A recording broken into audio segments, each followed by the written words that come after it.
afternoon.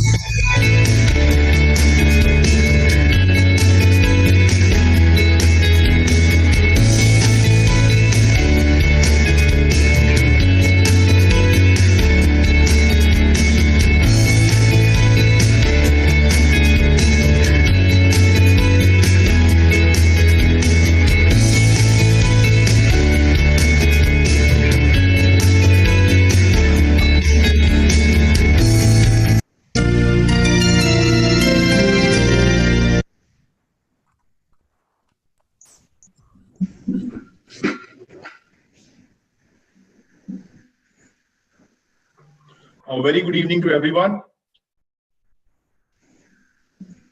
and a very warm welcome to TechCircle's virtual summit, Cloud the Digital Infrastructure. I am Ved. I am your host for the day today. I'm sure you all are very accustomed to the virtual events now, but I would like to take you through a few house rules for this event.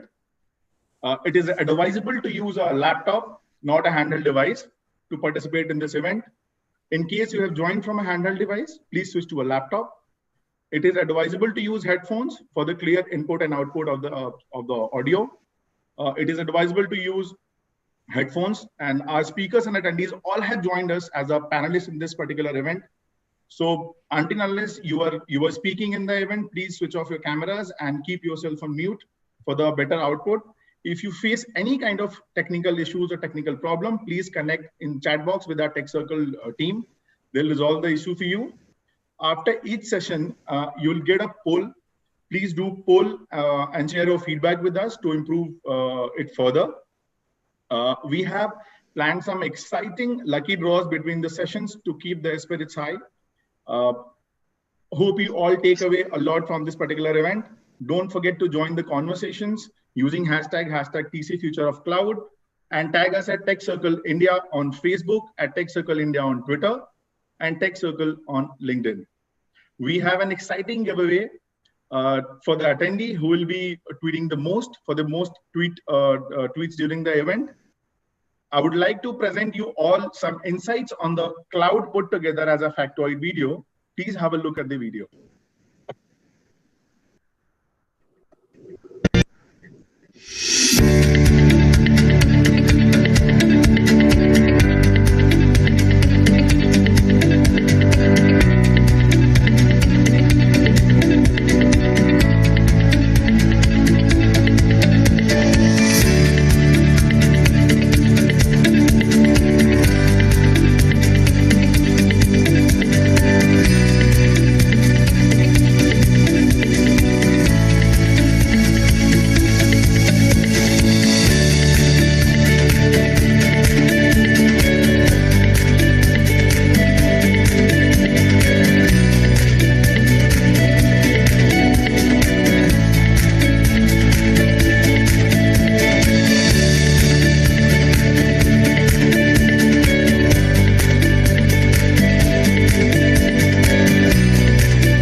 To call upon Mr. Jaideep Mehta, CEO of Mosaic Digital.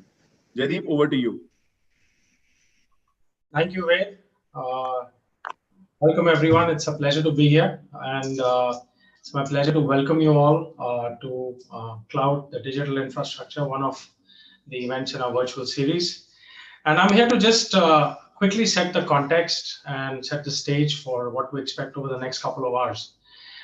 Of course, 2020 has truly been a seminal year for cloud, and driven by the most unfortunate circumstances created by the pandemic, cloud has assumed a completely different flavor this year. And it's become pervasive. And as companies have rapidly re-architected, especially from a perspective of workforce management and so on, cloud has been right at the center of enabling agility and delivering with speed. Today, we're going to be discussing some of these sort of very important elements of the way the cloud ecosystem has evolved. And we have, as always, a very, very interesting, I dare say, a tremendous lineup of speakers. The team has carefully curated a mix of speakers from traditional companies as well as new economy giants. And if I may say so, I mean, there's many of you will be following the cricket match today. Some unfortunate events happening there as well as we speak. But one of the companies which has really done well, especially with the recent IPL sponsorship and otherwise really zoomed to prominence, is Dream 11. And they'll be sharing some of their insights with us today on how they've scaled and how cloud has been pivotal to their development. Right at the opposite end of the spectrum, we have a leader from Upgrad joining us. And all of us know Bajaj Auto. We have a technology leader from there, Rajiv, an old friend, joining us to tell us a little bit about how Bajaj Auto is digitalizing. And of course, they are now a participant in the electric vehicle economy as well. From a tech industry perspective, we have a tremendous representation from Tangential and Automation Anywhere. Companies need no introduction, and we are very grateful for their support and partnership with the event, as we are also to Cloudera, and I'll be actually interviewing their Asia Pac CTO later today. But before I carry on, let me just give you a little bit of a context to what to expect, and just take a quick second here to share my screen. And really, the journey of the cloud has been an old one, almost a decade old now, right? And what we've seen is, of course, there was a time when there was no such thing as the cloud. Strange as it sounds today, but that wasn't so long ago, actually. Maybe at the turn of the previous decade, practically all of IT was physical servers. Virtual machines had just about started. And everything was in either your own data centers or in a partner data center.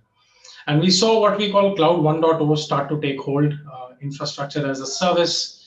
Some elements of SaaS started to come in. But really, it was a lot of experimentation going on. Some companies started to scale up, depending on the sector you were in. And many of you will recall, there was a lot of concern about security and where will my data be and all of those things. Of course, today, all of those conversations are well behind us. And what cloud has enabled, and I think this is the important thing, as cloud has developed both from a technology perspective and indeed from the perspective of how the user organizations view it. We see the emergence of specialized industry clouds. We see a lot of dynamic workloads going onto the cloud, and we'll be discussing some of these later, where the elasticity that cloud provides, the ability to cloud burst, scalability, all of these things become really important. And we're rapidly moving towards a paradigm of everything as a service. And so we call it, I call it Cloud 2.0 plus. And the journey is evolving. Salil in his keynote today is going to be telling you about the fact, in his view, it's not just Cloud 2.0 plus, it's actually Cloud 3.0, which is the reality we are all faced with. But, I'm always excited personally about sort of the impact that these technologies have. And what we are very clearly seeing now is that cloud is at the center of what I call, or what we call, business transformation, not just digital transformation. Work from anywhere, the reality that literally every company on the planet has been faced with this year. None of it would have been possible without the ability for cloud-based infrastructure to enable secure remote access and all kinds of other associated next-gen workforce management solutions.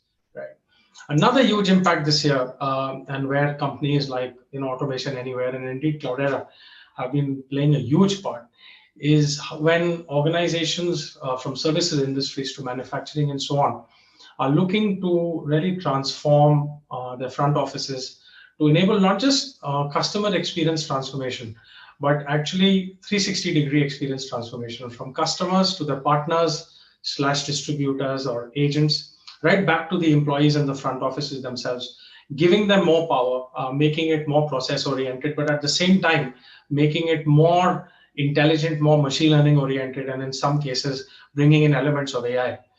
Characterized by bots that we all use without a second thought these days, and all kinds of other exciting technologies, all powered up by the cloud. In the traditional sectors of the economy, supply chain and logistics is playing an increasingly important part. Across the world, and you would have seen today in the newspapers, we also reported the big e-commerce platforms reported a 50% plus growth this festive season versus last festive season, while traditional retail has been struggling really badly. And the in-store experience is now being replaced by the notion of delivery experience. So when that product is delivered to your doorstep, what is that experience all about? And it's a mix of safety, contactless, but at the same time, a smooth experience. And again, all of it driven by a mix of cloud and mobility technologies. Brand owners, FMCG companies, automotive companies, and all kinds of other consumer goods companies, focusing more and more on digitalizing distribution management and making sure that products are moving across the supply chains in a smooth way. Learning some harsh lessons, not just from the summer lockdowns, but the intermittent and localized lockdowns and shutdowns which have been happening across the country, indeed across the world. And over the last 2-3 days, we've seen the disruption in some of the northern states with the agitations and closure of borders and so on, and of course the continuing challenges posed by the COVID crisis.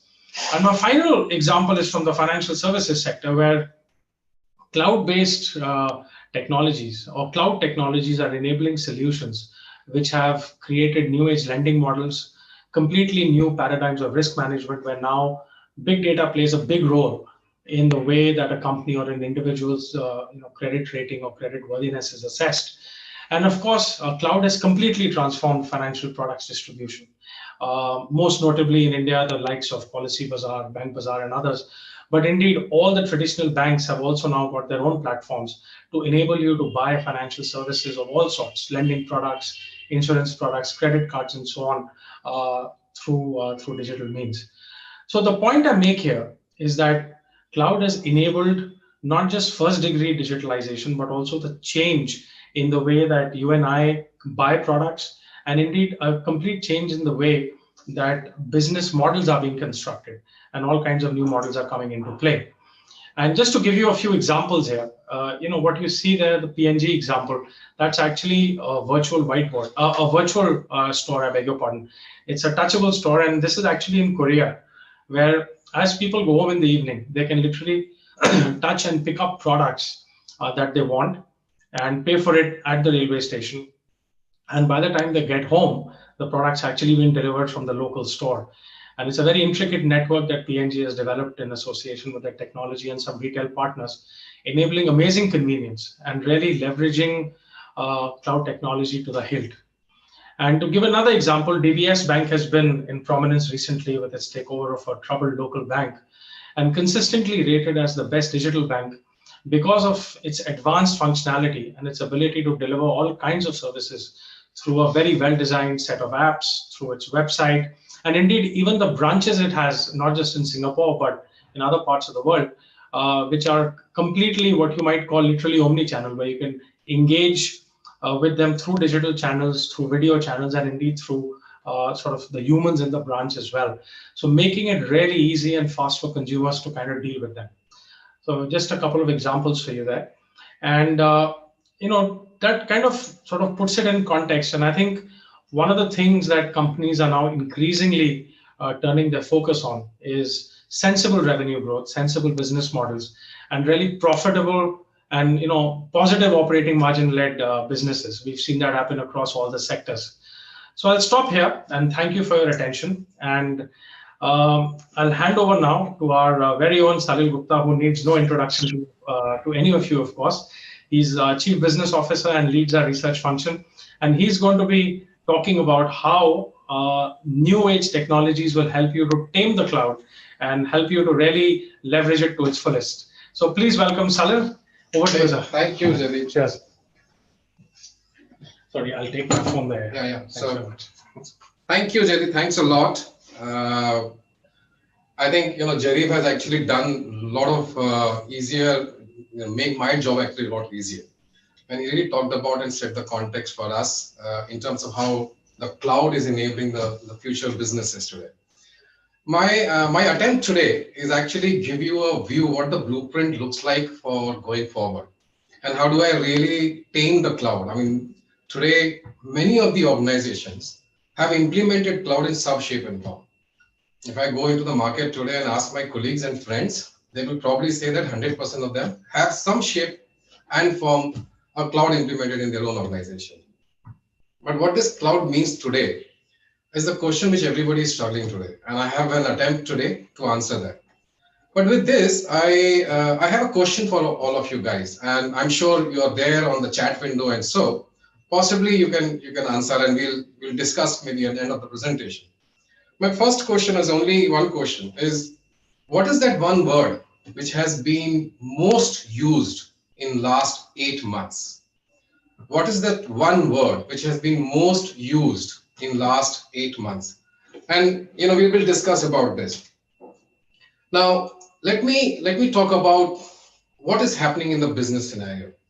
Today, any business leader you talk to, any business leader, and CEOs, board members, CIOs, CTOs, digital leaders, line of business function, engineering, shop floor automation, all of these people would talk about one thing, which is creating an advantage through acceleration. Businesses are today making sure that if I have to create a competitive advantage, I have to accelerate. And that's where comes the two important pillars in business. One, reduce the cost of productivity. I think you have seen number of examples during pandemic when the unlock was happening. The factories started operating with 40% of workforce, with 80% of capacity, which was earlier 100% of workforce with 90% of capacity. The revolution kind of productivity which we have seen today, I think people would like to continue there. The second pillar which is coming is reducing the life cycle. Any life cycle. I mean, your supply chain life cycle, your creation of product life cycle, your solution life cycle, any life cycle. If that can be reduced, I think that's where you're creating a competitiveness. Do these two pillars in continuation actually creates a big competence. Second really comes in, if I'm reducing the life cycle, then if I am reducing the time to market, I'm actually truly creating an innovation in the company. And these two pillars then combine and create more innovative solutions, products for the customers, whether it's B2B or a B2C. Time and again, we have seen this. For example, if you see Zomato, who are actually supplying food, now supplying essentials as well, is actually nothing but time to market and life cycle reduction. These two combination of pillars created a new innovation. Now comes the third pillar, the revenue resiliency. And I think you will agree with me that most of the organization, while they were in the lockdown period, were actually sitting on the drawing board and thinking about that when we come to an unlock period, how do we create a revenue resiliency? And then time to market and revenue resiliency in combination will create a transformation. And that's where I find most of the business leaders were actually trying to figure it out, all these four items to bring competitiveness, innovation, and transformation. But this also means we become RODI. Now, what does RODI mean? Is return on digital investment. I mean, anything which was physically stocked, we actually transformed it and made it available on a digital perspective. So that's how today the RODI means, the return on digital investment. Now, if I look at return on digital investment, it's very important to understand where it stands, which fundamentally it is standing on. The first thing is leadership. Largely, I have seen, and in fact, my dear friends, as technology leaders and CIOs, you will find your style of leadership in last 8 months has changed forever. You're talking agility, you're talking DevOps, you're talking people, new talent, everything which was probably not being taken seriously before the pandemic. Today, you have realized it, and your leadership style has changed, and it has changed forever. People who haven't changed their leadership style, I would urge them to change it. Because without the right leadership in place, return on digital investment is not going to come. That is an essential pillar today. But with this pillar comes really the tech-driven modernization. Fundamentally, if you look at it, and Jaideep talked about people working from anywhere, people working from home. In fact, today in the organization, the job requisitions which are coming out doesn't have a location into it. You can work from Arctic Circle and Antarctic Circle, but still you can drive a value for me. You're a right talent for me. Now, for that to happen, just one small change will create one big change in the organization. For example, you have to create a secure digital workspace, a physical workspace parallel to your twin, which is called digital workspace. Just a small change, but it has to be tech driven. We have to modernize. If we have to modernize, I think cloud comes the first name in the market, in the mind share. And it's not the cloud at which we see hearing it first time, doing it first time. We have done it time and again. But most importantly, the journey has to change. It's a fundamental architecture now. Earlier, cloud was augmenting the architecture. So I had an architecture in place as an enterprise, and I'm augmenting the architecture by using some of the cloud features. So pay as you go, scale out, bring agility, flexibility. All of this was actually augmenting my current architecture. But today, after the pandemic, if I'm talking to any IT leader specifically, he or she is actually saying to me, fundamental architecture is the cloud. Now, this fundamental architecture means what? It means should be native to the organization. My architecture, my application, my workloads, my mid-tier, my fundamental foundation layer, all needs to be native to the cloud. I mean, going forward, I would imagine in next 3 to 4 years, every organization would transform being a native to the cloud. And that's where you will probably start realizing your return on digital investments. Cloud has been a journey. I think, Jerry really talked about 1.0 and 2.0 plus. I think my attempt is to give you 3.0. And the 3.0 actually started after the pandemic, sort of over in our mindshare. So cloud 1.0, if you look at it, is OPEX to CAPEX model, largely. And if you look at it, cloud 2.0, which probably I would say COVID-19 era as a pandemic, most of the people were talking about natives, right? I'm talking about, startups, digital native companies. You talk anybody, they actually emerged from cloud. So the agile and the scale was the large part of the cloud 2.0. Has this era being over? Many organizations are still living in this era. But slowly and steadily, I am finding people are moving to cloud 3.0. And that's called connected incentive. Now, which does not really means only that I need to be agile and scale. It really means that I need to be cloud native. Have I really looked at my architecture, which is beyond lift and shift? Have I looked at my workloads, which was beyond actually VMs, and I've shifted to the cloud to and fro? Have I looked at my current architecture and consumption of resources where I can leverage fully? I think that's where the cloud 3.0 is coming. Think about factories not being connected.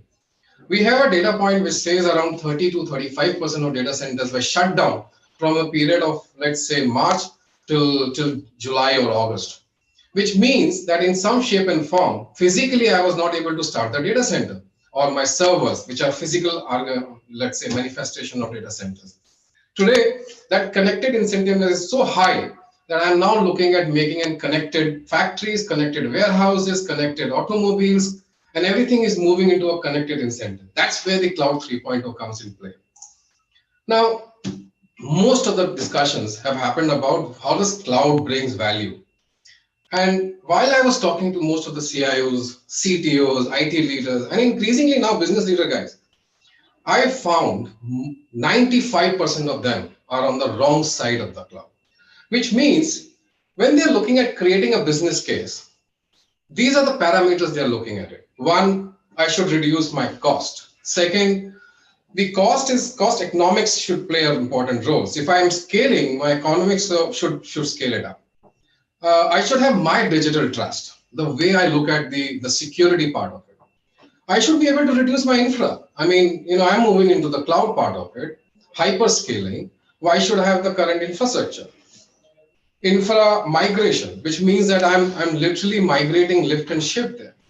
If you look at all of this, and now you look at 3.0, you will find that you are actually standing 90-95% of the time on the wrong side of the cloud. Cost reduction is not actually the good benefit, if I may say.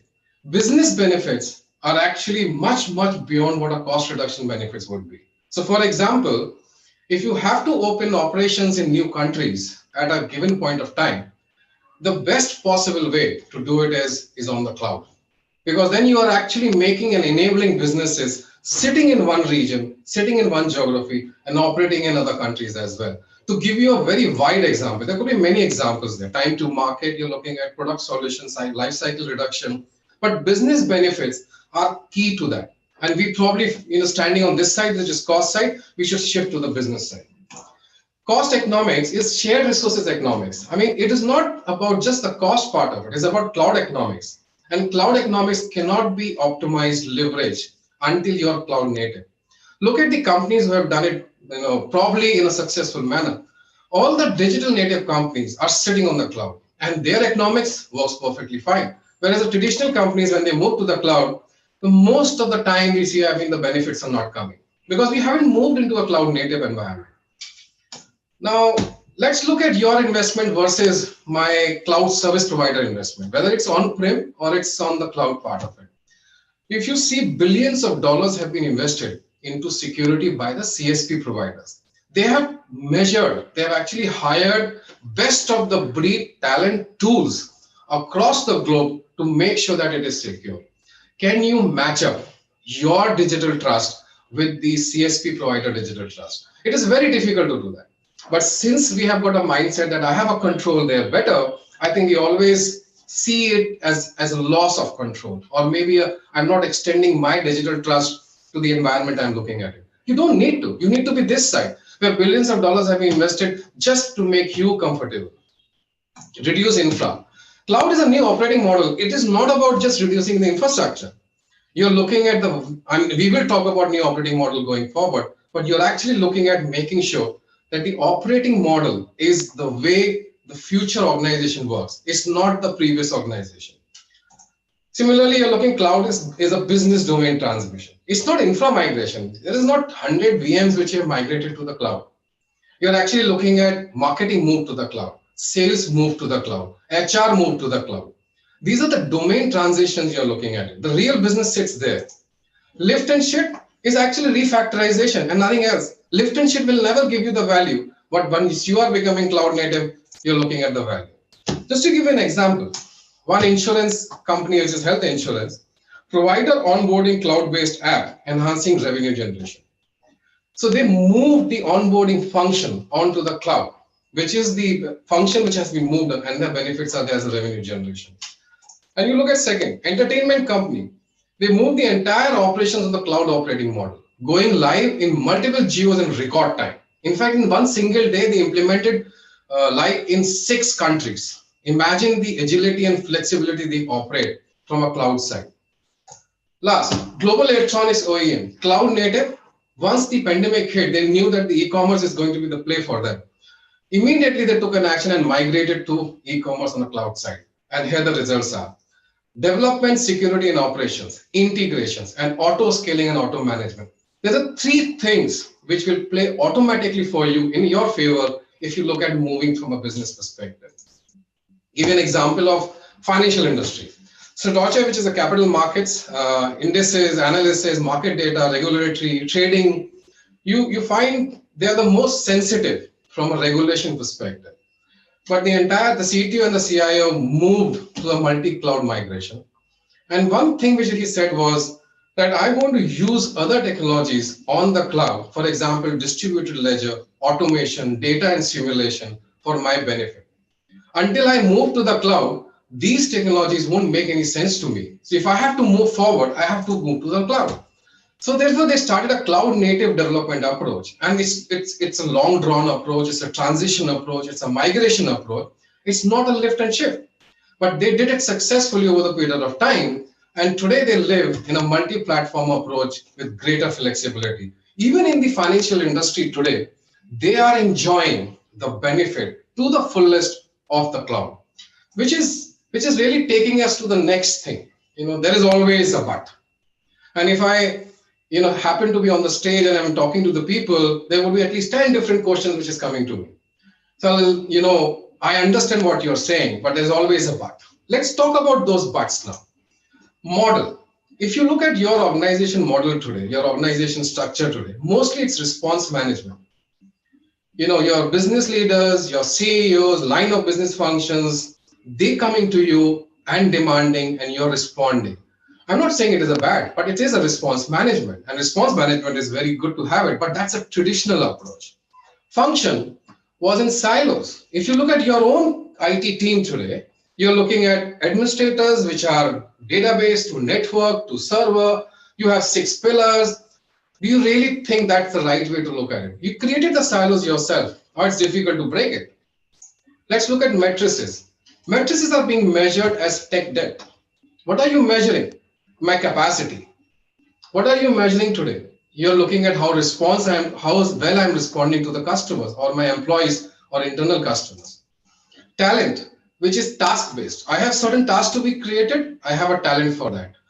You're looking at environment, which is hard coded and traditional practices. So it's very difficult. Many a times I have heard an OEM saying that my software is not original. It has been now hard coded to your environment. Contracts are binding and lock-in. It's very difficult. At that point of time when we started writing these contracts, it was very lucrative. But today they are completely invalid for us. Compromises have been made around tools, lock-in, skills development, customer employee experience, agility, and so and so. And largely you see these are the buts which are available in the market, and it creates a deadlock. Why the deadlock? Because my business is running faster, my IT is not responding faster to that, and there comes the deadlock.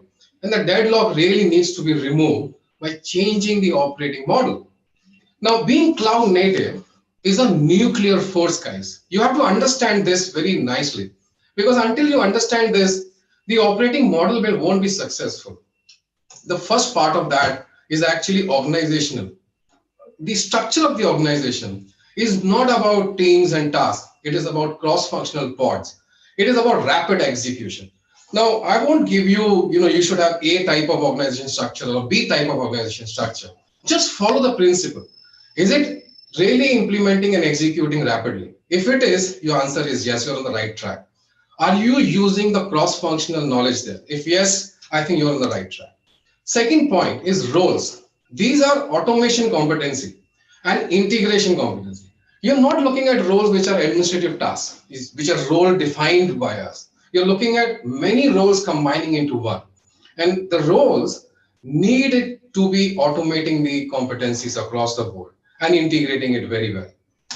Third, value to be measured. What is the value you're measuring? If these matrices are not there, if it is time to market, let's measure it. Maybe one or two value you're measuring, but let's measure it. If you don't measure it, and if you're keeping it traditional practices and traditional matrices of response, I think that's not the justice for the cloud operating model. Fourth is automated and fulfillment and self-service. So if you look at demand side, it's not about capacity planning. It is not about how flexibility I'm planning or resiliency I'm planning. What you are today planning is automation. How do I automate fulfillments and create a self-service, whether internally and externally for my customers? Even the CSPs are actually working on this fundamental principle, which is automated and self-service. Fifth, if you look at operating model, is cataloged, it is zero touch, it is based on telemetry, it is about the customer experience and your algorithms coming into play. So your service model, your service operating model, whether you're operating it to your internal customers across the globe or to your millions and billions of customers who are touching through various applications which has been created, needs to operate in this environment. If these principles are not there, then you are not changing to the cloud operating model. Now, if I look at my first slide, I said business has to create the return on digital investment. The other side of the coin, until you create a cloud operating model, the return on digital investment won't come. So if you see, I have just shown you the two sides of the coin there. Now with this, there are 4 questions you really need to ask, and that's my last take on the slide. First, you always have a vision.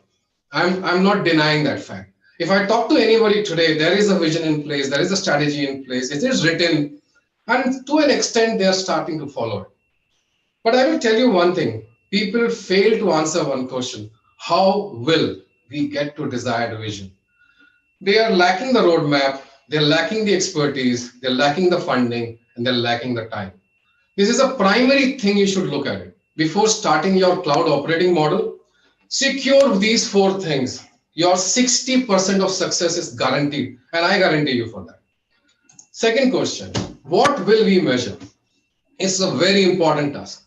Now, some people may want to measure cost. It's nothing bad. Please do that. Then please measure it. You're measuring productive efficiency, measure it. Maybe multiple things you will measure it, but be sure what is that vision will measure to you. And that linkage is very important. Question number 3, method in madness to decide the cloud type. Now, we probably don't do a justice to that.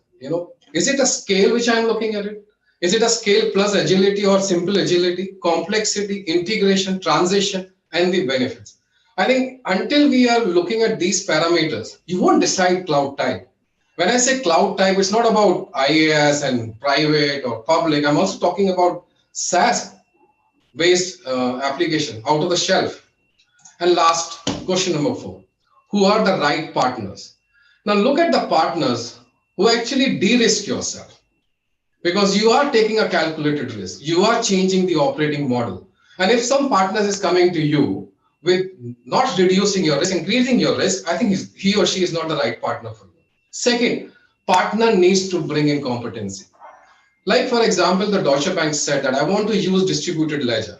I want to use simulations. If partner is not bringing those competency to you, then I'm sure that partner is not the right partner. It is a vertical alignment. You are looking at a partner who drives the vertical alignment for you, which are configuration based and reduces the time for process and for everything. These are the last 4 questions you really need to keep in mind if you're looking at the new cloud operating model. With this, I probably end my discussion today. Thank you very much for your time.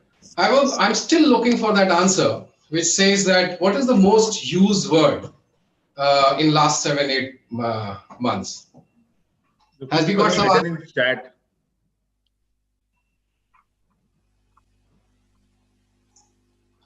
So stay home, stay safe, pandemic, work from home. Okay, any more? Survival, cybersecurity. Survival, cybersecurity. Corona, business continuity security, new normal. Very good, very good. These are the most of the names people have said. Yeah, pandemic, work from home.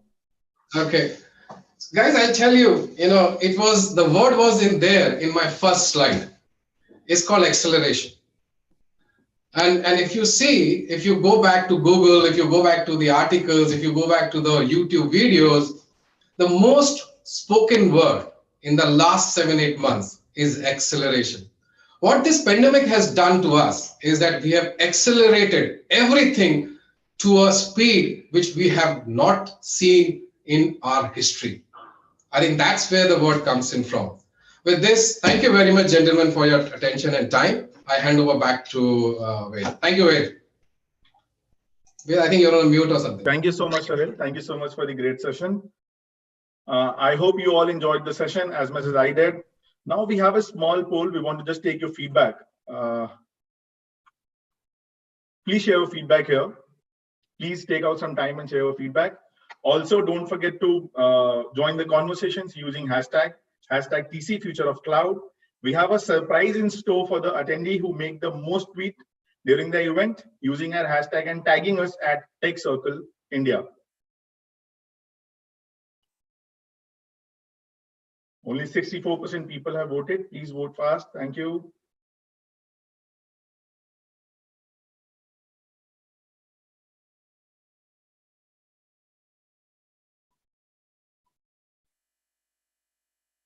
Yeah.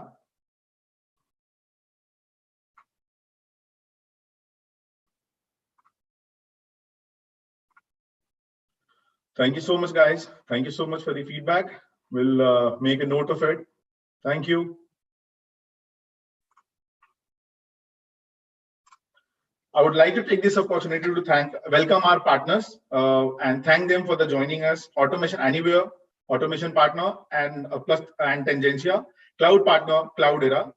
Now, without further ado, we'll move straight into the panel 1 discussion, and I would like to invite Subhidha.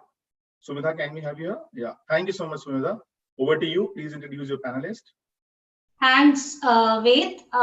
Thank you for the kind words. Thank you, audience, for being here with us on the cloud event. I'd like to welcome our esteemed panelists here. Can we have Mr. Rajiv Jorapur? Sir, could you please switch on your video and join us? Thank you, sir. We also have Mr. Abhishek Ravi with us, and we have Mr. Vijay Thomas.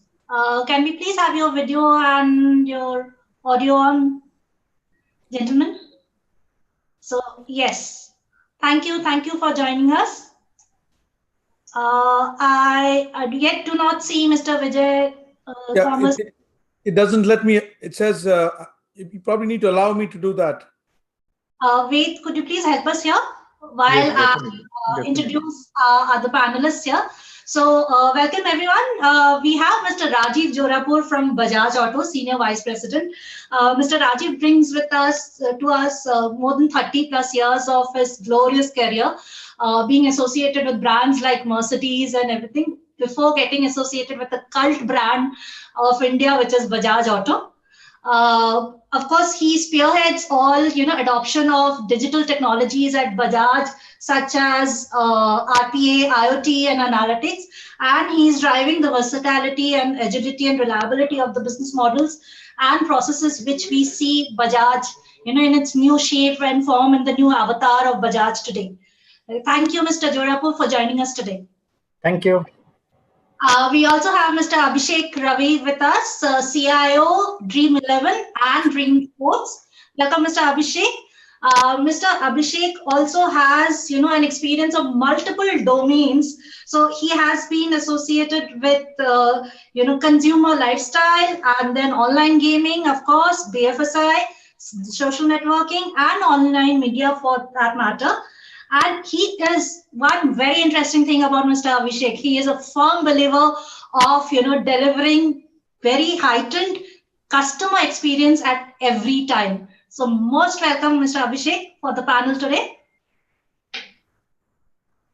Thank you for having me here. Yeah. Looking forward. And last but not the least, we have Mr. Vijay Thomas, CEO and founder of Tangentia. Before Tangentia, he started his glorious career with Satyam Computers, which is Tech Mahindra, but he's come a long way since then. And today at Tangentia, he is helping enterprises with solutions across the board, such as artificial intelligence, RPA, blockchain, e-commerce, supply chain solutions. And he boasts of a prestigious lineup of clients such as Royal Bank of Canada. Marvelous, Mr. Vijay, marvelous. So welcome everyone. Thank you for your time and for joining us today. So coming straight to the topic that we have for discussion on the panel today is scalability and agility. Shalil in his keynote already mentioned that the buzzword has been acceleration of late, and I think we all have been hearing this of late. And we know for a company to be able to quickly pivot to a new way of working in a time-sensitive manner and scale, it is very critical to adapt to the new normal. Okay, and these pivots will continue to compound in the given future, given the change from omni-channel to omni-consumption for that matter. Okay, well, across all verticals, we already saw the examples being cited by both Jaideep and Shalil. So, and cloud technologies is at the helm of all of it. And cloud is not new. We know that it has been around for a decade now. However, what is changing is that adoption to cloud no longer means a lift and shift approach. One needs to be having a strategy around what workloads need to go, and it's a very dynamic decision, okay, onto the cloud. And what cloud has done today, after we've seen the delivery that can be the benefits of cloud, it has moved the goalposts. Today, we are not looking at driving efficiency and productivity. We are now looking at driving scalability and agility with adoption to cloud. So given this premise, I would like to begin with Abhishek here. So given the phenomenal feat that Dream 11 as a company has already established in the world of sports, and you've completely democratized sports. Okay, we know sports in a different way today. How did you achieve this? And what role did cloud play in this? And did you, for instance, face any roadblocks, if at all? We would love, you to share your experience with the audience here today. Yeah, sure. First of all, thanking you all for having me here and sharing the experience of Dream 11 and Dream Sports to whatever level that we have achieved with Dream 11 IPL being the title sponsor of IPL also this year.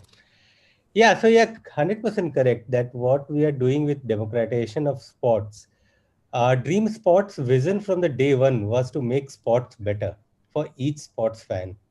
And we always strive for providing the best of sports and user experience. And that has been our number one motto since the day one.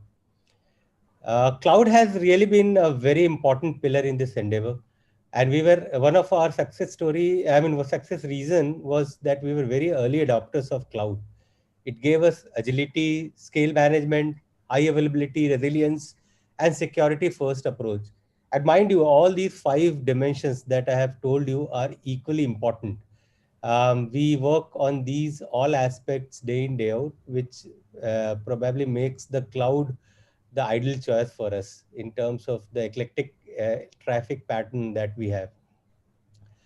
I would not call anything roadblock block as such, probably, but there were some challenges initially in terms of whether the the cloud products are mature enough to be used at the production level at scale with resilience, whether they are secure enough. But I think the cloud providers have really worked hard to provide the best of the tools. And now I think when I see or think of it, cloud has become the first class citizen anyway to host your applications, and it has elevated all the apprehensions already. So I think those are the aspects that proved well for us. And the last but not the least, the cost effectiveness, right? You only pay for what you use, and how much do you want to scale, and accordingly you use it for. So all these, considering all the factors, we feel that cloud is a natural choice for any serious scale product. Great, great, great, Mr. I think you are hinting at the total cost of ownership, right? That that gets eased out with cloud adoption.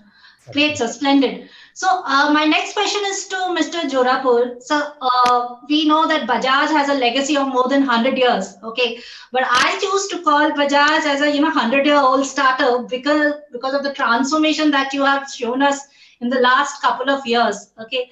How was this transformation journey? And if you could just elicit, how did you carry on this? And did cloud play a pivotal role there as well in your transformation journey? Yeah, so thanks a lot. And please don't credit me with any transformation that Bajaj is doing. It's a lot of teamwork there, and I'm part of the whole, I would say, setup. You're most humble, sir.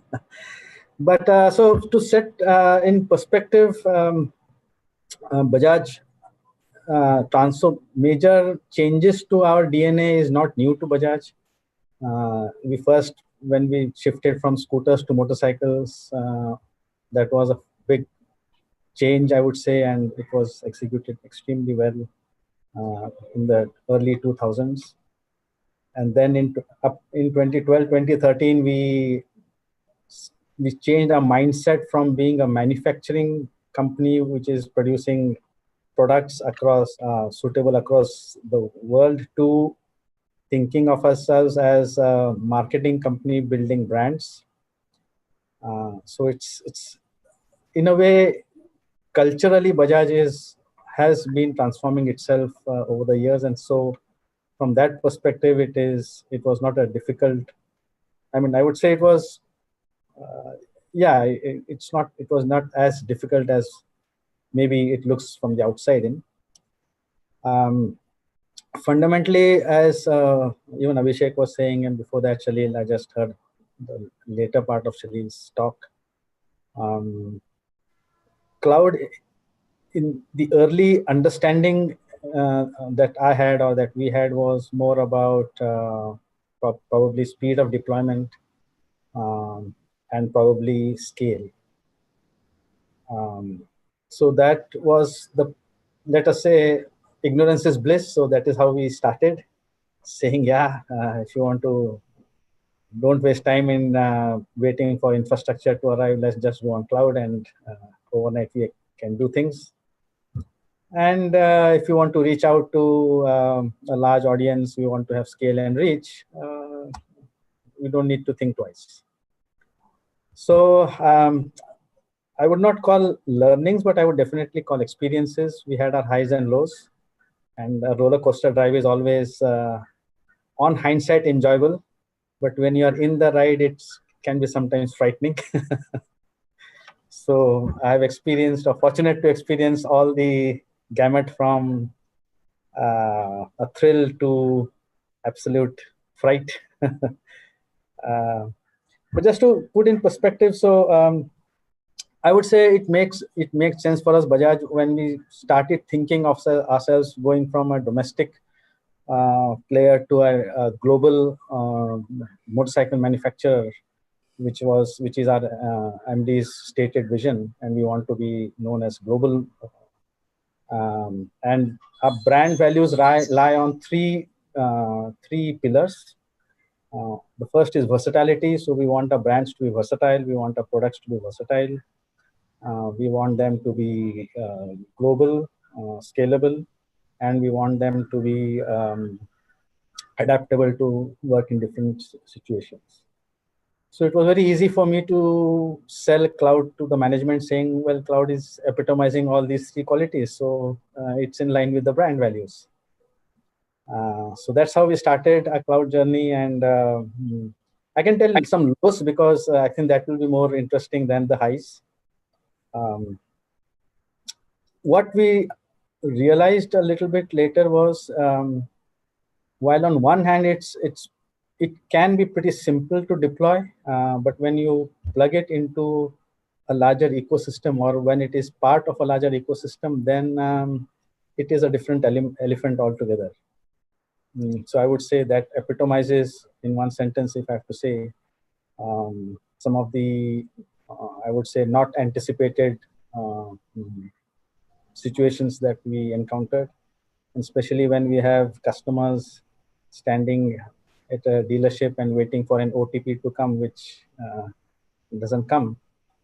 And in the human psychology, a little bit that I have understood, when you are dealing with a digital medium, 10-second time interval appears to be like hours. And this quirk of human psychology really tests digital in situations where normally one would not think. One would say, yeah, 5 minutes, 5 seconds is okay na.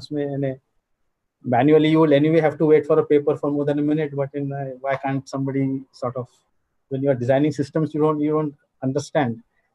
But for a customer standing in the dealer and waiting for an OTP so that his vehicle can be given free, or the service charge can be waived and not charged, the 10-second, 15-second interval appears to be like hours. So that was something definitely we experienced. But yeah, so we have adopted quite heavily, and in situations which make sense for us.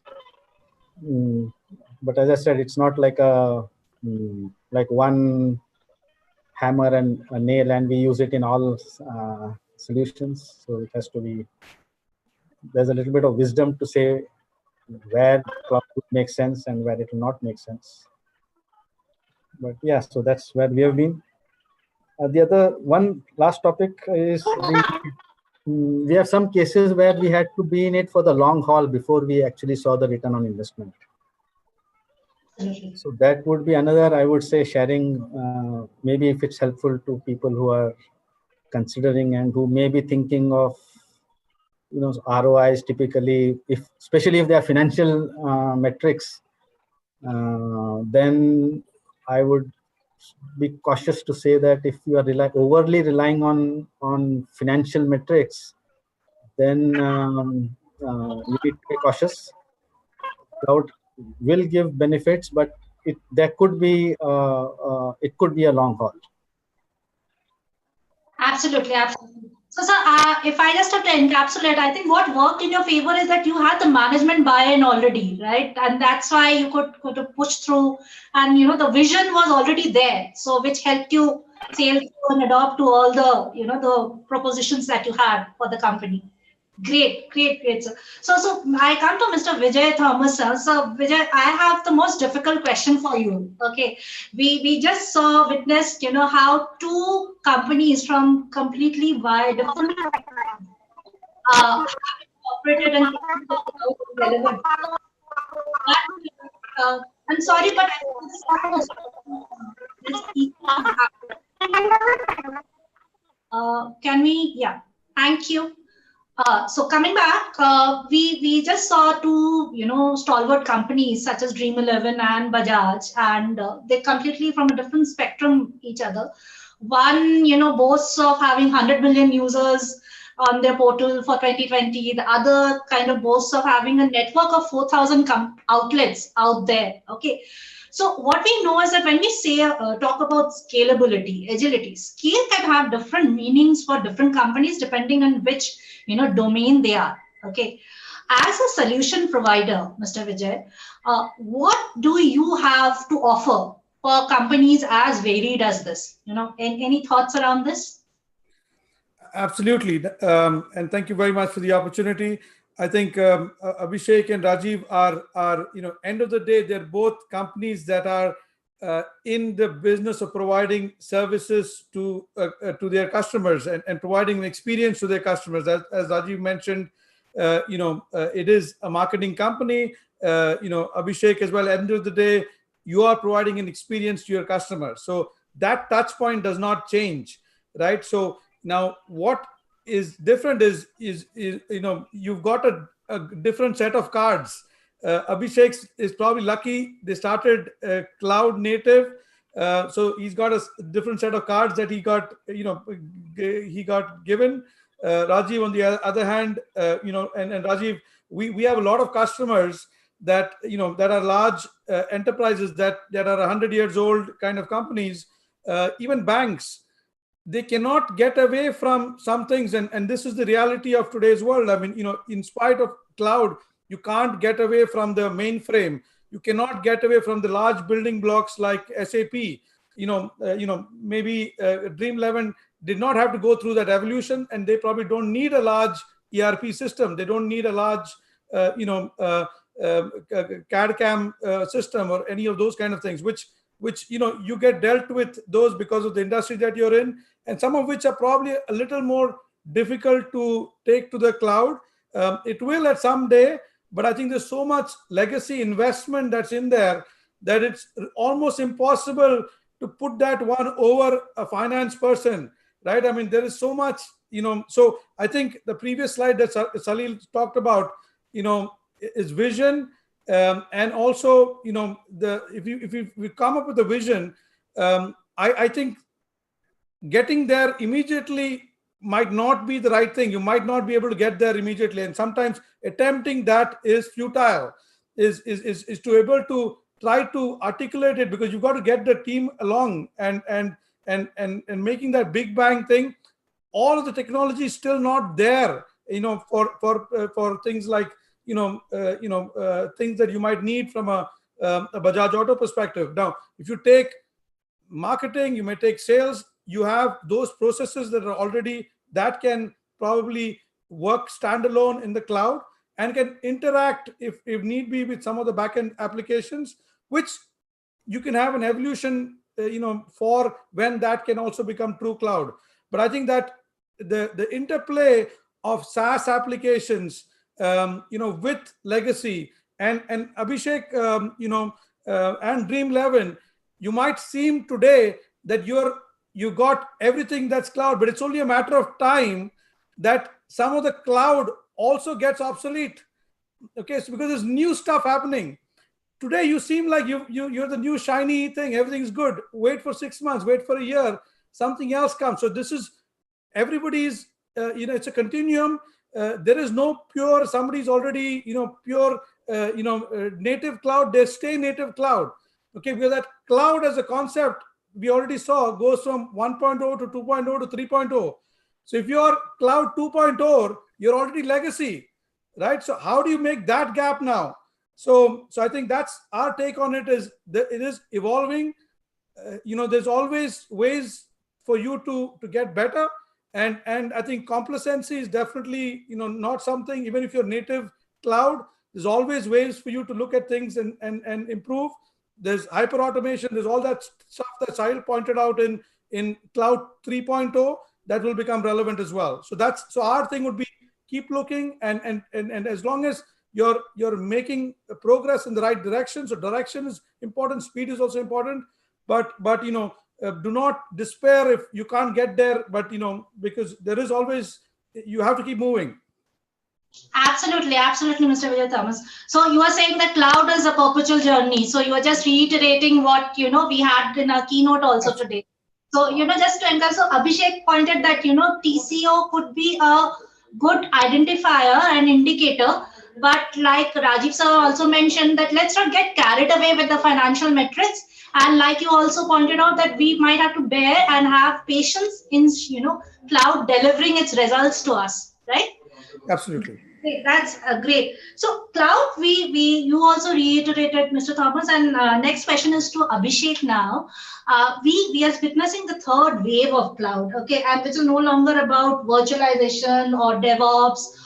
It is more about say containerization, the actual application stack, or for that matter, the like Shalil mentioned, the domain transitions that are happening and all of that. So you being digital native, what as per you is being truly cloud native? Because that seems to be the ask of the time currently. And how are you prepared for the future? Like Mr. Vijay just mentioned that even the cloud might change tomorrow. So what is your preparation for the future? Am I audible? Yeah. Sure. Yeah, I mean, it's a very pertinent question, and probably we have a firm conviction that cloud cannot be seen in a piecemeal approach, right? You have to always see it as a holistic approach. So, right from the planning to development to testing to security and performance certifying to data engineering and data science solutioning to deployment and to be able to roll back if things do not go as per your expectations.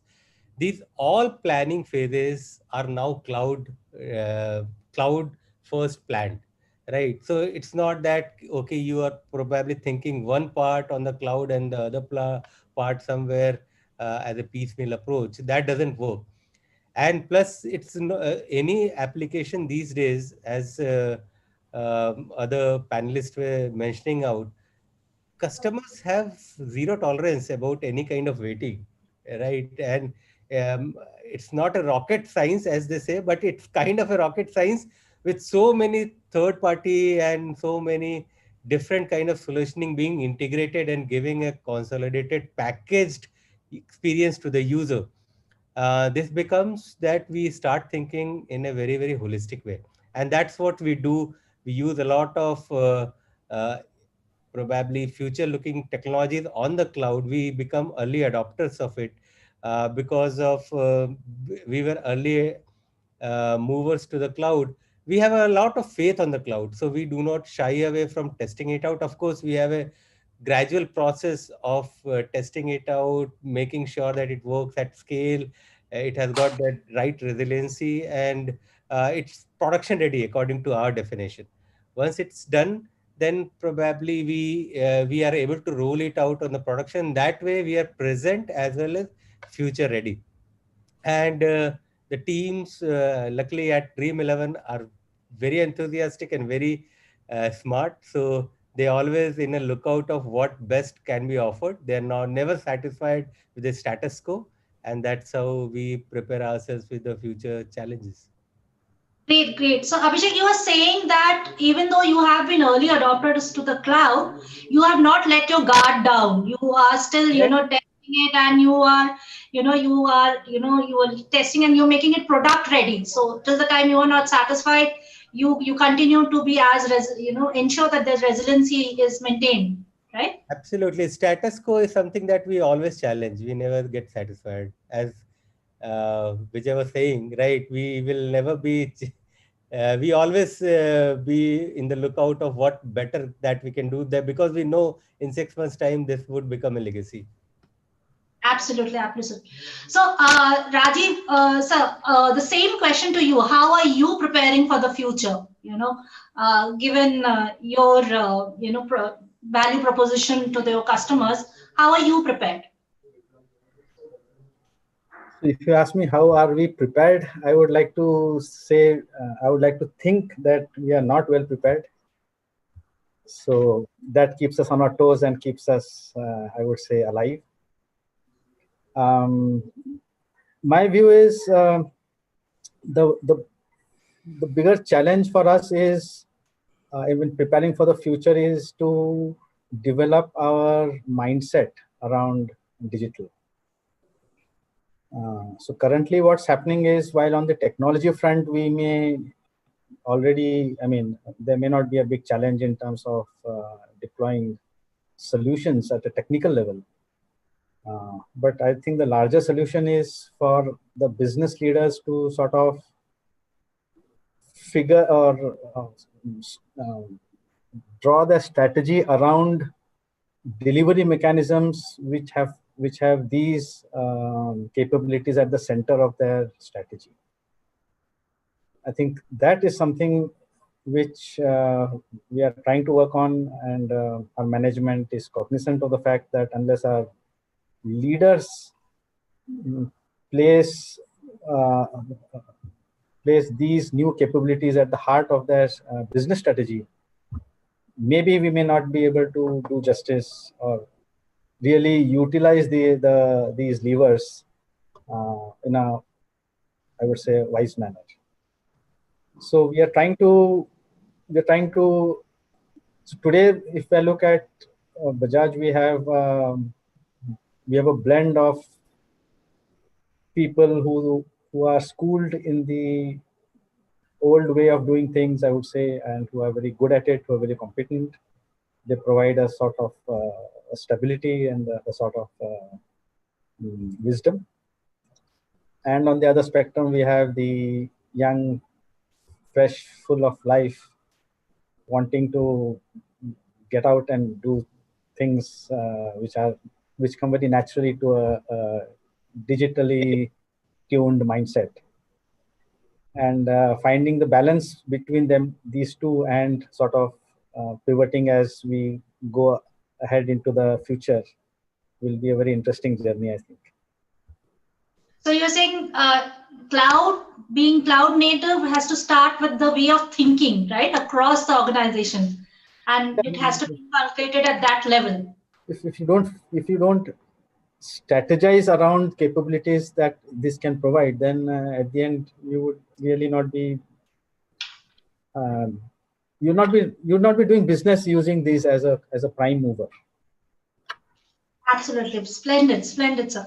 So lastly, I'd like to come back to Vijay.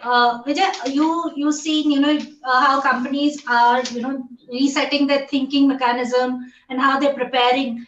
As a solution provider, okay, you have been around for quite some time. Do you see, a change in the kind of solutions you used to deliver, say, 10 years back, and how, your solutions have evolved to cater to the future needs of the enterprises? Do you see a graph there?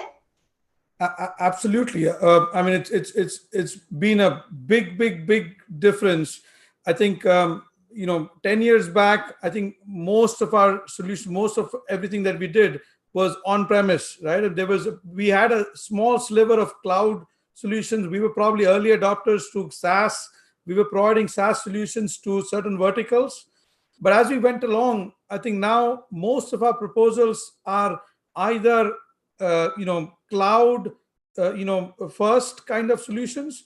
There's a few industries that still have on-premise, and these are sometimes for data residency requirements, for security. When I say security, very specific security. If you're in the banking industry, if you're a government, you have some certain security kind of things which there are early adopters that are breaking those things as well. Those shackles are being broken. So I do see those also going away. just 2 days back, I don't know, those of you, I think it was only in North America, there was a big AWS outage. Okay. Amazon went down. Okay. The biggest cloud went down. Right. So I was like, what a bad time for me to speak at a cloud event. Okay. So, but having said that, I truly believe, that could happen if you were on premise. And this is the part that we have to really have the courage of conviction as cloud practitioners and people in the cloud, that it could have possibly been worse. The Amazon cloud is probably the most resilient out there, and it was able to come back. The only problem is it took out a whole bunch of people that were on the cloud. And I think that's something that I think, if let's say Dream11 were on premise and doing their own thing, and it went down, it only affected them. But now it affects a bunch of other people as well. However, in that is our benefit. These guys, as I think Sahil pointed out, are investing billions of dollars in security, billions of dollars in resilience, and these are big billions, right? So if those billions are being spent, none of us on our own can spend that money. Okay, so I think as a collective, this is like, as our company, we use Gmail for and we did this for 15 years. We've been using Google for email. Some people came to me and said, as a tech company, why are you using Google for email? And I said, there is no way we can have as secure or as resilient or as good an email service as Google. There's no way we can do that. So I think in that sense, it is for us to make that thing. And I think this AWS outage, and in spite of that happening, I think all of us, I think should definitely be looking at cloud. And I think in terms of what else we see happening, we see a very vertical clouds happening, vertical SaaS solutions, very specific. As a company, we are creating solutions very vertically, automotive industry, insurance industry, very specific. People don't even want generic solutions anymore. They want specific solutions, right? Another thing that we did is, and this is very specifically to India, I give the example of, if you go to Mumbai, you can have cutting chai. Cutting chai is, you have a 1x2 chai. Okay, so we said, why not you have 1x2 bots? Okay, so for India, specifically for the mid-market, we are now providing fractional bots. You can have a cutting bot. You don't even have to buy the whole bot. Okay, so you can buy a bot for 1x4 bot, 1x2 bot. Okay, so this is something that I think evolution and being able to provide the right solutions for the right people, for the right size of an enterprise, I think that's where we're seeing the difference. Great. So, Mr. Thomas, you are saying that you are hinting at that security plays a huge role now that many people are taking to the cloud, and one should not lose track of that. And when you meant that you are curating, specific products for verticals and all, are you also hinting and enabling customers to move their core to the cloud? Is that also a trend that you're seeing? And yes, we do see that, and I think there are core as well as if it's a non-core solution. Even that non-core solution has to be verticalized, has to be very specific to the industry. There is no longer can you sell a generic CRM, right, and say, okay, go and spend 2 years customizing this. Nobody has this 2 years anymore. You might have the best CRM. People want a CRM that can hit the ground running in weeks or in days, right? So that is, I think, where we're going towards. And even you want an automation solution so the automation solution should not be a generic solution already that takes another 6 months or a year to find value, but something that already can hit the ground running. So so I think that's where we see this going towards, and that's where companies like us, we're working with Automation Anywhere and some of our other partners and creating solutions that you can turnkey right away. You would obviously have some bit of differentiation, some bit of let's say Bajaj Auto specific or a Dream11 specific customization, a little bit, but in fundamentally, as people say, a lot of things has changed, but a lot of things has not changed as well, right? I mean, You might have been a marketing company, but you're still selling scooters, or you're selling, sorry, motorcycles, right? So some of its fundamentals still say the same. So, so it's all perception. It's all the way you look at it. But a lot of things, this is a philosophical take on it, but a lot of things still stay the same. I mean, as a business, you offer something and somebody pays you something, that stays the same, right? So I think that's, Great. Thank you, gentlemen. We had a very enlightening conversation here, and I think I'd like to take 15 seconds, but I would like just a very important point, which Vijay also mentioned outright. A lot of people think that cloud is a silver bullet, right? We have to also understand that is a shared responsibility model. So even if there is an outage on AWS, as Vijay told, right, you have to develop in a way the whole thing in which it's highly available, right? And that is the also capability the cloud provides you, right? Even for security, it's a shared model, right? We have been hearing much more the hacks that happens, but that doesn't mean the cloud is weak by itself, right? It's a shared responsibility model which we all need to be cognizant of, right? So just I wanted to say that it's a thing that needs to be ventured into, but doesn't come out of the box everything, right? You have to be very prudent about the principles of it, how to use it. absolutely, absolutely. I think one key takeaway from all the discussions that we had is that ultimately we are all here to service your customer, and if you have the customer in mind, I think you will take the right measures and everything. Thank you, gentlemen. Thank you. I think our audience has had a great, time listening to all of you. Thank you for your time, and we are honored and privileged to have you here. Thank you, Ved. Over to you. Thank you, Sumedha. Thank you so much. And thanks to all the panelists for the great session. I hope you all enjoyed the session as much as I did. I'm sure you all can see the poll on your screens. Please vote us or poll us to help us with your feedback. Also, don't forget to join the conversations on social media using the hashtag TC Future of Cloud, and tag us at TechCircle India on Facebook, TechCircle India on Twitter, and TechCircle on LinkedIn. A delightful surprise awaits the attendees who makes the highest number of tweets during the event.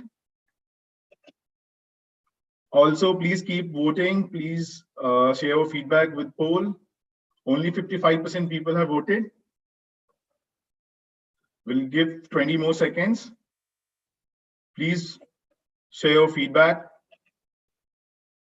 I know you all have been waiting for the exciting engagement promised to you at the beginning of the event. We'll be doing it very soon. Thank you. Thank you for the feedback. Here are the results of the feedback.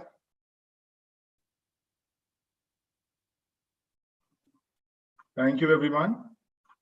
Now it's time for the lucky draw. Here we have the bowl. Let's see who are the winners. So now we got the winners. So the first name is Mr. Indrabhushan Singh, Director IT, Concentrix. Congratulations, Mr. Indrabhushan. Can we have you on screen? Thank you so much. Thank you. A pleasant surprise. Sir, can we have a video on, please? And would love to hear a few words from you. Yeah, thank you so much, Ved. And it's a pleasant surprise. That's all. Thank you. Thank you. And the second winner is Mr. Rajgopal Nayak, CTO, Metro Brands. Mr. Nayak, can we have you on screen, please, if you are there?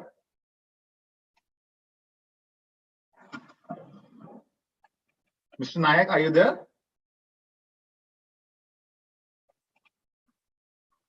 Thank you. Hello. Hi. Hi. Thank you very much. I'm fine. Thank you. Congratulations. Thanks a lot. Congratulations. Thank you, sir.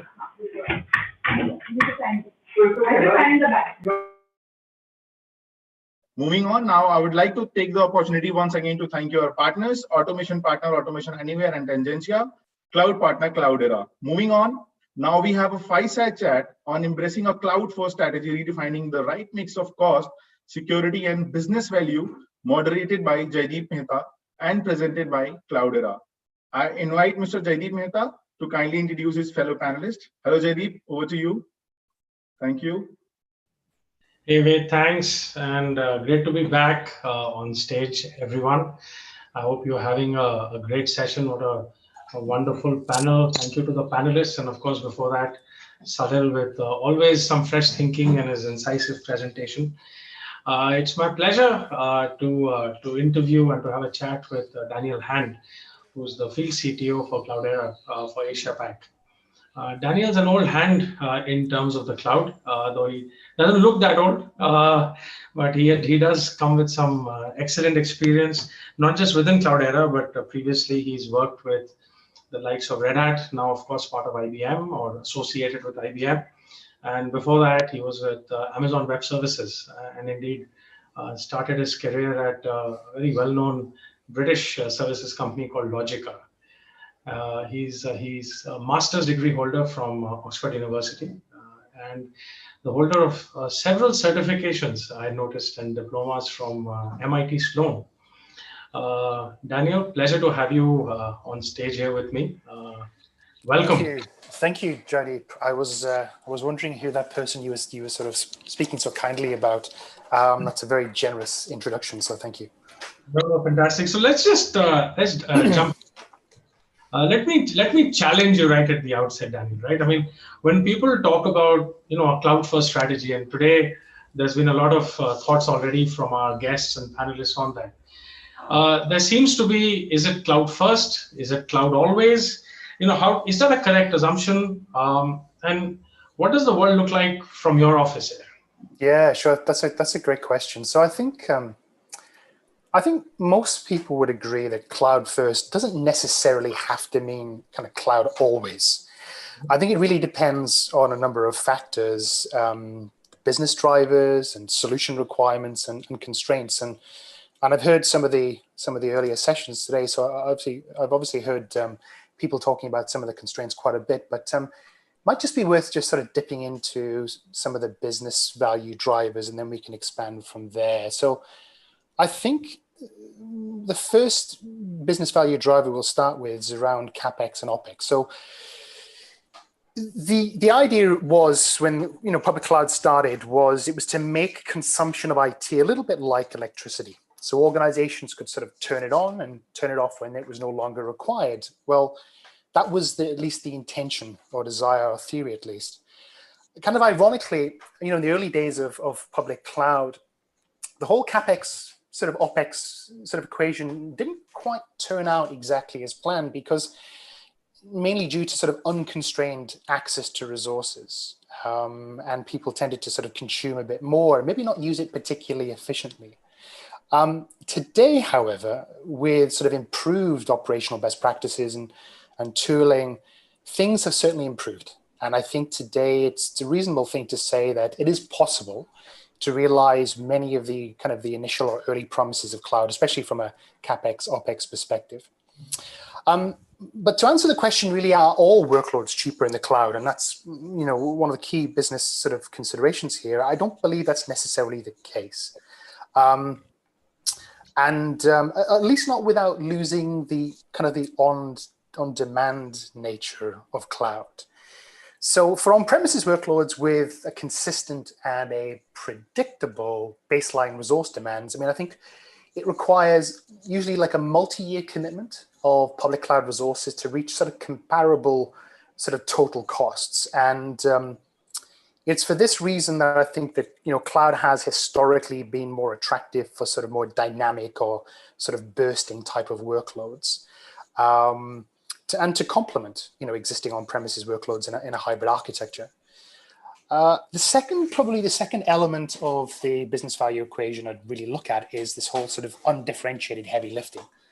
And this is really all about sort of outsourcing IT that doesn't really strategically provide a whole lot of competitive advantage to organizations, and then to be able to then repurpose that resource into areas that actually basically do. So for example, to move to a cloud, when application developers decided to move to a cloud, it was all about for them spending more time on developing applications rather than sort of like the heavy lifting of sort of managing the operationalization those applications. And I think the analogy here from a data perspective, of course, which is now where my main focus is it allows us to take, the cloud allows us to take more kind of insight and derive more insight and learning from the data rather than spending a lot of time just sort of managing that sort of that data platform. So I think that's probably a key thing there. Over there, if I may. Yes, please. You know, one of the key things that when we are interviewing CIOs, and indeed, you know, when I'm talking to CEOs today, especially with the unfortunate COVID crisis, one of the, I guess, silver linings has been that it's been the huge trigger for digital transformation. And indeed, now CEOs are very seriously using digital technologies to drive business transformation, which is something I spoke about briefly in my introduction as well. Yes. And what is happening on the back of that is a mountain of data coming straight at them, right? Yes. And when you think about the attendant analytics-driven workloads, machine learning workloads, hopefully tomorrow AI workloads, in your view, what should be the considerations that, you know, our delegates here should have when they're thinking about, you know, on-premise or private cloud or public cloud or hybrid cloud kind of, you know, technology architectures underlying those workloads? Yeah, that's a great question. So I think really sort of building on really some of the business value propositions I've just sort of mentioned there. When we're thinking about kind of cloud from the perspective of AI or ML, it's important to consider. Firstly, I think one of the things that it's important to consider is really the dangers of vendor lock-in. To be completely frank, and I think cloud concentration risk is another thing, and I'll talk a little bit more about that in detail shortly. And then the whole end-to-end data lifecycle. I think this is very, very pertinent when it comes to sort of streaming or analytical data, because it's being generated at the edge from a device, and then it goes through a whole data lifecycle to the point where we can actually do analysis on it. So let me just drill into that in a little bit more detail. So in terms of vendor lock-in, first thing to consider here is really the best way to protect an organization from lock-in is to adopt more open standards. Okay, so organizations that typically build on and contribute to open source solutions and projects are generally the more kind of progressive in the adoption of open standards, and in particular, I think organizations that support and build out projects within the Apache Foundation, which is a huge foundation of open source projects, you know, those will be more open than certainly than not. Another thing to consider there, I briefly touched on it, is this concept or idea of cloud concentration risk, and both within a single cloud provider and across public cloud providers. I think that one of the previous gentlemen who spoke talked about the outage at AWS the other day, and I think he also, I think another gentleman then acknowledged that, you know, one of the design paradigms for public cloud is to design for failure. So everyone has a failure at some point. So I don't think those things can be avoided. However, it's been recently noted by a number of global regulatory bodies, including things like the BIS and SFB, things like the US Federal Reserve, the Bank of England, European insurance regulators, that we're actually getting a concentration of risk now across public cloud providers. And this could actually have material impacts on businesses, and we should just be careful. And for this reason, I think that you know, we're going to continue to see a healthy blend of on-premises and cloud in a hybrid type of architecture for some time to come. And that's an interesting point you make, because, you know, that's sort of a new element of business risk, which risk managers and indeed boards weren't kind of considering earlier. And, you know, associated with it is the data security and the cloud security kind of conversation as well, which we'll come to in a minute. But, you know, one of the other things to sort of touch upon, and maybe just this is more an observational question, because you have a sort of an Asia Pac view of the world. You know, in India, traditionally, we kind of we call it a talent-rich country, and some others, I dare say, would call us a cheap labor country historically. And certainly, there used to be a tendency of managers to throw people at a problem rather than technology. And so the original sort of implementations used to be siloed, some CXO or some line of business leader deciding that, you know, he wants to do something. We, from our research perspective, have seen that changing in the recent past. Love to get your thoughts on what you see with your customers, and indeed a little bit of maybe how India contrasts with other countries in the region. Yeah, sure, of course. So I think, a large number of organizations, have considered data as a strategic asset for some time, certainly in India and certainly in other parts of the region as well. And like names that come to my mind would be the likes of, Airtel and Axis Bank and the Bombay Stock Exchange. I mean, those are just customers of ours. We have a lot of other customers in India, but those are just the ones that sort of come to the top of my mind. However, we are, seeing to start to see a bit of a greater focus on breaking down data silos within organizations, while still maintaining the sort of the necessary security and access controls that obviously are needed to meet regulatory and governance requirements. And I think this democratization of data is leading to greater insight and value from combining these multiple data sets across the business. And from a machine learning or an AI perspective, enrichment of data is basically the foundation for accurate models and predictions. And to really go back to your initial comment around the labor comment here, is it's no longer just a matter of completing a task efficiently from a dollar perspective. It's now about the time to insight. Okay, so it's about organizations that are able to get insight from data more quickly, more readily, and for that insight to be accurate, that is now a strategic, competitive advantage to organizations. So that kind of levels the playing field in terms of, human resource costs. We have to now move more towards analytics and machines and automation to make predictions. And I think what I've seen at least is, India is now as progressive as any other country around the region. Okay, that's interesting. Let me just maybe pick up on one of the comments you made about ultimately to manage cloud concentration risk and to have a sensible sort of cloud strategy. And we're certainly seeing this, by the way, in our research as well. It's very clear that especially the larger organizations, hybrid cloud is the reality. There are some workloads which are seen to be very core to operations, very, the competitive advantage workloads, let me call them. But CEOs still want to keep in-house to the extent possible, whereas there are commodity workloads. I mean, email is a classic example, which are pushed out. Yep. Mm-hmm. This hybrid strategy does create complexity. There's process complexity, there's governance complexity. And I'd love to know, when you talked about a couple of your customers here, how is Cloudera specifically helping customers to manage this complexity, and really, how do you simplify in a resource scarce and a talent scarce world here? Yes, I mean that's a great question. So we have our sort of flagship sort of product is our Cloudera data platform, and basically it's the first enterprise data platform solution. Basically, it provides a multi-function analytics solution for both as a unified platform that eliminates what we often see as like these silos of data created within organizations, and allows us to join these together in effect to produce insight from that data. And we have a consistent, like a shared data experience, so to speak, across each of the supported platforms. So whether it be on premises, whether it be in the public clouds, and today we support both AWS and Azure, and we will shortly be sort of supporting GCG.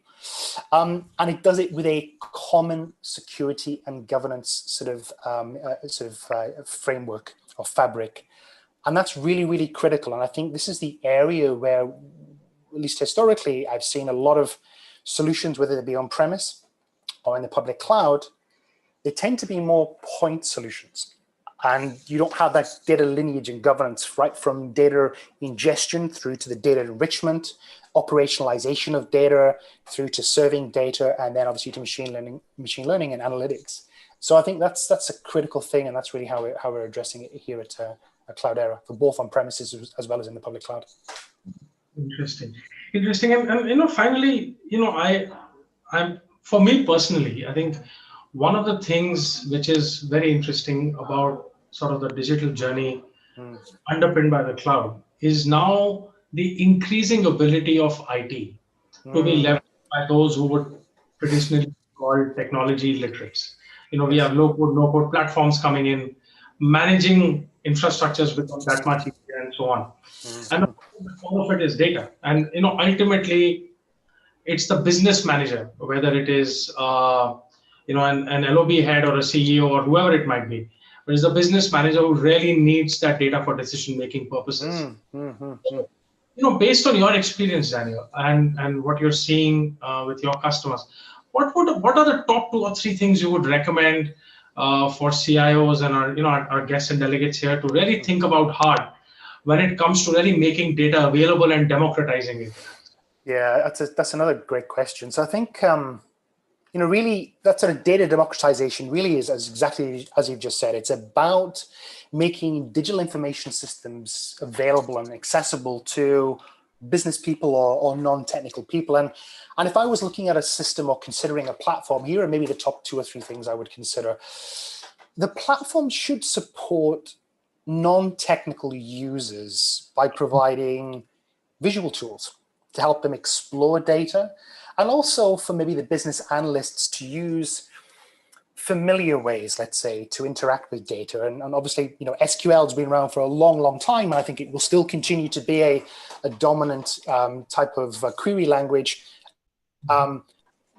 even for streaming data, not just historically for sort of more like databases and sort of batch type of workloads. That's certainly one thing. The other thing would be that the platform of choice needs to have strong controls, thereby allowing administrators to grant access to users based on their role and policies. I mean, we deal with lots of sensitive data all the time, everything from, credit card data or, PII data or data that's under a number of regulatory requirements, whether it be, FISMA, HIPAA, government types of requirements. So the platform needs to have very, very strong sort of controls there. And I think a really interesting other aspect here, I mean, there are many, but I think also having the ability to give individuals almost like their mini sort of protected environment so that they can do experiments and they can explore and try things out in a safe way that doesn't impact their peers or their colleagues. And I think this is a really nice sort of link back to having how enterprise applications have evolved now to adopt containerization. And what we're seeing now is containerization as a way to carve out small resource groups and give them to users is now moving over and making its way into the data landscape as well. So those are kind of 3 things that would come to my mind. How interesting, Daniel. My producers are telling me we're running flat out of time. But before we conclude, I just want to give a short recap of some of the key points you've made. I've been just scribbling some notes surreptitiously while you've been sharing your thoughts.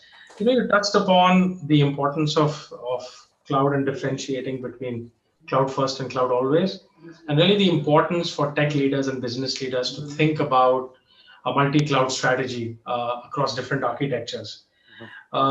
The issues around security and governance, of course, extremely important. And choosing the right workloads to put on public cloud and what to kind of keep private. I think some of the other things which I found very interesting, especially around managing of data. I think you had some great points there around the democratization of data and how to make it available to everyone. What are the considerations that we should have when we are looking at putting data onto the cloud? In terms of security and governance and the vendor lock-in. I think that's a key point which isn't spoken enough possibly, the risk around vendor concentration with respect to cloud. I think we had a great point of view from your side in terms of how cloud has got the potential, is already breaking boundaries, breaking silos, and driving possibly, if I may put it in my words, cross organization efficiencies.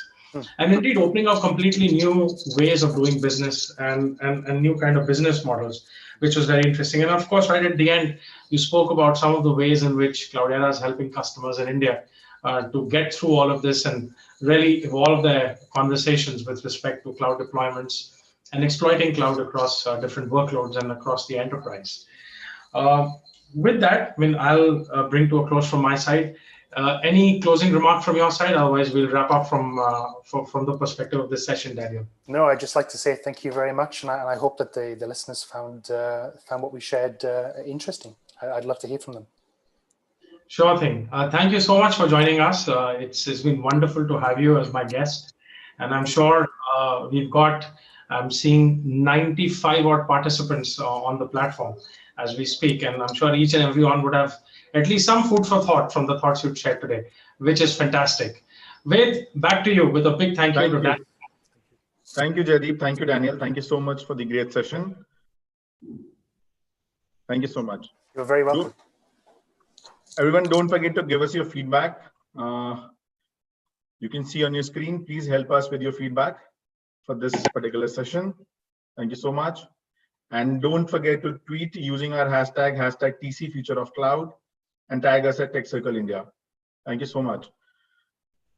I know you all have been waiting for the exciting engagement which we have promised. Here is the second lucky draw. Please poll. Share your feedback. We have 20 seconds for the polling, please. It's 70% almost. 3-4 GL codes which we are using for manual entries, and I need to just change all. Mr. Ajit, you'll have to go on mute, please. If it is not that, also the change management. Mr. Ajit, can you hear me? Please go on mute. Thank you. Thank you for the feedback, guys. Thank you so much. Thank you, everyone. Should be common across all the divisions. There should not be any, because we have set of GL code. Thank you. Now we have the next lucky draw. Here is the lucky draw. Let me see the lucky ones. Yeah, we have. Congratulations, Mr. Ashish Desai, VP IT and CIO, Grasim Industries Limited. Welcome, Mr. Ashish. Can we have few words, please? You are on mute. Please unmute yourself. Thank you, Ved. It's a pleasure to be on this discussion. And it's a pleasure to hear Salil after a long time. And Vijay, your few words on cutting on your bots. Thank you. Thank you, Mr. Ashish. Thank you so much for your time.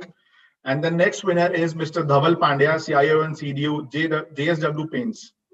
Hello, Mr. Dhaval. Congratulations. Yeah, congratulations. Yeah, thanks a lot. Really interesting session, the previous one. Some unthought insights coming through, which can definitely be utilized going ahead. Thank you so much. Shalil, if you're around, can we have you on screen, please? Yeah, I'm here. Thank you so much. Thank you. Yeah, we have a small video, Shalil, which is a small factoid, I would say. Factoid. Can we just play that once? Yeah. Sure. Why not?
thank you guys. Thanks a lot, Ved, for having us. I think, I would take the pleasure and the honor to introduce the next speaker, actually. So next speaker with us is Rohit Dhar, President Products Upgrade. I'm sure if, Upgrade is a brand name today, which any would be knowing it from an education perspective. I think I would fairly say that the Upgrade is a new category which has been created in the market by the institutions such as Upgrade. So if you look at from an Upgrade perspective, they have gone through a tremendous journey of success over the period of time. I mean, they have done manifold changes in last so many years, but ideally I would call it they have transformed themselves in last 7-8 months as well. So they have lived and successfully lived through and sailed through the era of pandemic as well. Let me introduce Rohit. Rohit is an entrepreneur himself, co-founded Brainy Batch Internet, India's first lending platform for education loans and affordable short-term loans. He has a vast experience in managing products for leading companies like OLX, Flipkart, eBay, PayPal, and StubHub. He is the head of products at Upgrade and leads the entire product, data science, analytics, and design verticals. I mean, I would probably call it as an honor to invite him on the stage today. Can we have him on the stage? Yeah, he is with us. He is with us. Sunil. Hey guys. Hey, hi Rohit. How are you? I'm good. How are you? Doing very well. It was a wonderful session here. Thanks for inviting me here. It was very, very insightful. Thank you. Thank you very much. By the way, you guys did a phenomenal job. I had a lot of content in my head and in my notes. And I think Salil, you and Abhishek and Rajiv, you all, Vijay, Daniel, I see a lot of commonalities in terms of thoughts that we have. So it's amazing to see that we all are thinking in the same lines. Actually, and in fact, Rohit, with your keynote today, it would be interesting for us to know the Upgrade story and how you are thinking and how you are planning the success. Sure. But I'm sure you made a lot of money by selling your internet, Brainy Batch company as well. Right? So start from there, actually. Yeah. No, it's wonderful, Salil, and thanks for inviting me. Really appreciate all and have great panelists here. Great panelists. So Rohit, I will give you 5-10 minutes to talk about from your keynote perspective. But to the audience also, I will please post your questions if you have any questions, and we may ask you to line and unmute yourself as well as maybe show your video to ask any questions you have for Rohit. Rohit, over to you for the first 10 minutes. Yeah, thank you. So, dear panelists, I wanted to consciously keep it as interactive as possible, and that was the intent here. But just to give you some quick snippets of what Upgrade has been doing and where we're heading. In last 5 years, in the month of April this year, we were 1 million monthly active users. And the interesting is now we are, in 6 months' time, we are almost 2 million monthly active users. We literally doubled in last 6 months, which is the post-COVID era. And it's amazing to see 5 years, 1 million, and then post-COVID 1 million getting added right there. And with this, and we are blitzscaling at this point in time, and we're heading towards 30 million monthly active users by 2022 March. So another 16 odd months we'll be there. So that's where we're heading towards, and it's phenomenal to see how the team has been working so hard to get there. So I want to just share the fundamentals of cloud, because we're talking about cloud here. The fundamental of cloud over in traditional infrastructure. I think again Salil had covered a lot of things here. Abhishek, mentioned that it's a natural choice. I completely agree, and it's a shared responsibility model. I cannot agree more. So with that thought process, one of the best benefits is, in absence of a physical provision, which a traditional infrastructure has, it takes shorter time to deploy. Leading to shorter GTM, go-to-market strategy, which leads to more critical, it's very, very critical from a blitz scaling standpoint, where we are scaling from a less than a million to 30 million in 18 months. And that's where we need cloud. And the cloud helps us making sure that it's an auto deployment mode. And The other very, very critical important element is no human error, because effectively it's all auto deployment. There is no physicality there, and hence helps in predictable form of delivery. And this predictable form of delivery ensures that we are able to error-free deployments, and this also leads to faster deployments from an automation testing standpoint. Because end of the day, what you're doing is we are deploying features for our customers, and these features need to be tested at scale. And the only way to test these features at scale is to also have automation in place. But if automation itself doesn't deploy, then the challenge is how and it takes longer time to deploy. How do you ensure that there is there is a way to move forward? So the cloud is the only way that for us, since that's why we are cloud native, that we are able to auto deploy things much faster with the automation testing framework. And in terms of managed services, again, with administrators and developers don't need to anymore work on basic deployment administrative tasks and focus on core features and that users need. So hence velocity becomes much faster for administrators and developers. So these are the three large bucket benefits that I can see of primarily saying, no human errors, faster deployment, and focus on core versus on administrative services. That's what I see and we see, and hence we went down this path of cloud native. Then how did we do it? We did this by making sure that we are converting ourselves as infrastructure as code with no manual intervention whatsoever using Terraform. That's a little bit of technology tech jargons here, but the intent is to make sure that we use an open source infrastructure as a code software tool created by HashiCorp, which effectively helped us make sure that the entire infrastructure is as a code. So we don't have to have people sitting down and deploying codes because we're scaling up very, very fast. We wanted to make sure it's all auto deployable. All the applications are being containerized, as we mentioned here, previously mentioned as well, using Dockers. So it becomes independent and self-defined services. We were using Kubernetes to deploy containers, and it's an open source container orchestration system, which helped in major three attributes: automation and deployments and auto scaling, configuration and management of containers, and health check and auto healing. I think all these three helped us so much in terms of ensuring that we are able to move fast without not worrying about infrastructure and scalability and healing and configuration, monitoring. All of that has been taken care of.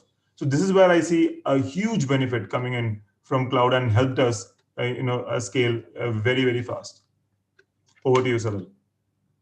Hey, thank you, Roy. Thanks a lot. To the audience, I will give some time for them to warm up with some questions. Absolutely. For you, but I really have a question for you. Yeah. Frankly speaking, India is not prepared country for the content perspective of education. I'll tell you there are two legs of the pillar. One, the devices side of the pillar. I mean, if you see, we surpassed the PC era, the laptop era, and now everything is on mobile, right? I mean, as you obviously, even in the rural areas, people are penetrated to the mobile. So internet connectivity is through mobile, and they are connected to the internet, but the consumption is more entertainment driven. I mean, they're seeing video streamings, there are movies, and so on. So, but our content was not ready. Now suddenly you are looking at upgrade, bringing the content. So brilliant. Thank you very much for that. But managing a content and then streaming it back to on the cloud devices, which are probably at a rural area, infrastructure issues, it's not would have been an easy journey for you. You would have, you're not Amazon, you're not Flipkart, you're not Ola. I mean, you've worked in these organizations, but you're not that. You're completely a content driven company, and these contents are heavy in nature as well. These are just not. How have you managed the journey? What is that you have changed yourself to understand? Yeah, I mean, I need to change from a vertical perspective. I'm not asking for secret sauce, but yeah, whatever you can share. Yeah, absolutely, Salil. And there's no secret sauce, Salil. Everything is out there, open. Even if you make it secret, it becomes open in few days or few months. So there's no secret sauce here, Salil. No, very prudent question. So it's a continuous process, Salil. I think Abhishek also mentioned, it's a continuous process. You cannot just say, you know what, I can sit on my laurels and say, you know what, I've done it, I've scaled it up, and I'm sorted. That's not the case. So let me break this down into three parts. One is the infrastructure issues. Second is the experience bit. And the third is how does it actually give value to the learners? So infrastructure issues. Infrastructure issues, there's choppy network and there's no network. When it comes to choppy network, where the internet is intermittent, how do you ensure that we buffer enough and we ensure that the content comes in? That's very, very basic fundamentals. But the element of chunking comes into play. Element of reducing the content based on the pixel size, based on the device that you're on. We're also identifying the device, and if if it's not an HD, we are reducing the pixels even further low. When it comes to completely off network / no network, we are thinking of going completely offline. So there's an element of upgrade light that we have just launched last quarter, very, very frugal version, and we're working towards that upgrade light version for this quarter and next quarter, effectively saying, choppy network, don't worry, we effectively have taken care of you for next few courses. If it is no network, don't worry, just say download, and we'll download the courses and content for you in the app for you to be able to consume, and only will connect to the internet whenever you have internet, which means you can consume the content, you can answer the questions, whatever it is, offline mode, and it'll sync back. And this is how we are solving the infrastructure problem. When it comes to consumer experience, there are a lot of things. What we did initially, the journey was that we instead of worrying about infrastructure, we started leveraging infrastructure outside, which means we took Brightco, we took multiple other services which would help us deliver this. As we are progressing, we are trying to build, because of the scale and that we are looking at, we are going ahead and building multiple services internally, right from monitoring to auto healing, and also leveraging as many infrastructure that we can, which can work with us for a specific requirements that we have. For example, of a tier 2 or tier 3 market or a city, if and there are 2-3 problems there. One is the user does not have so much of mental bandwidth to concentrate for many hours. So you want to reduce the content, and also they don't have a good network. If we know the location, we automatically make certain changes in the content itself. So based on location, there's a change in content. Based on device, there's a change in content. So there's a multiple configurations which are being working in tandem when a user is actually seeing the content. So there's a lot of personalization coming in. Go ahead, Shah. No, brilliant. Actually, it is good to know, frankly speaking. There is a number floating in the market is around that India is 66% digital divide, which means 66% of the population don't have access to digital, which means only 44% is having access to digital. So there is a digital divide, and it is very prominent in India. I mean, imagine and specifically in education sector, because kids and children, I mean, if you look at, they were not able to do education, who are not able to afford to be digitally connected. I mean, during the last 7-8 years and 7-8 months. And if they're not connected, their year has gone for a waste. I mean, India, who's actually, the population is the dividend. Suddenly the population is not a dividend for us, right? For a year. Imagine the social impact, imagine the economic impact. And I think people like you are actually closing that gap, that digital gap. My question is, go ahead. Sorry. Go ahead. Please. Please. No, please go ahead. My question is, obviously, we are still to close that gap very heavily. I mean, 66% is a huge gap that way. You're helping us whatever shape and form. But the future is not going to be same. The technology is going to evolve, right? We are talking about, the devices which are high-end devices to be there. Low-end devices won't be able to serve for us, right? We are looking at AR, VR coming into play. Think about the whole education is going to be transformed. The education bill has been passed and etc. The future is complex in education as a vertical, as a content as a vertical. Yep. What do you think as a recommendation one should strategize? What should be the blueprint looking forward? For whom are you saying this? For anybody who's looking at driving content from a digital perspective, whether it's education, whether anybody else.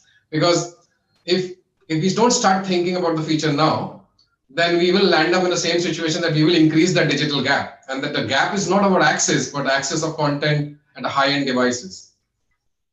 So again, it's a very cliche that I'm going to call out. Digital is the new norm. I think let's start with that.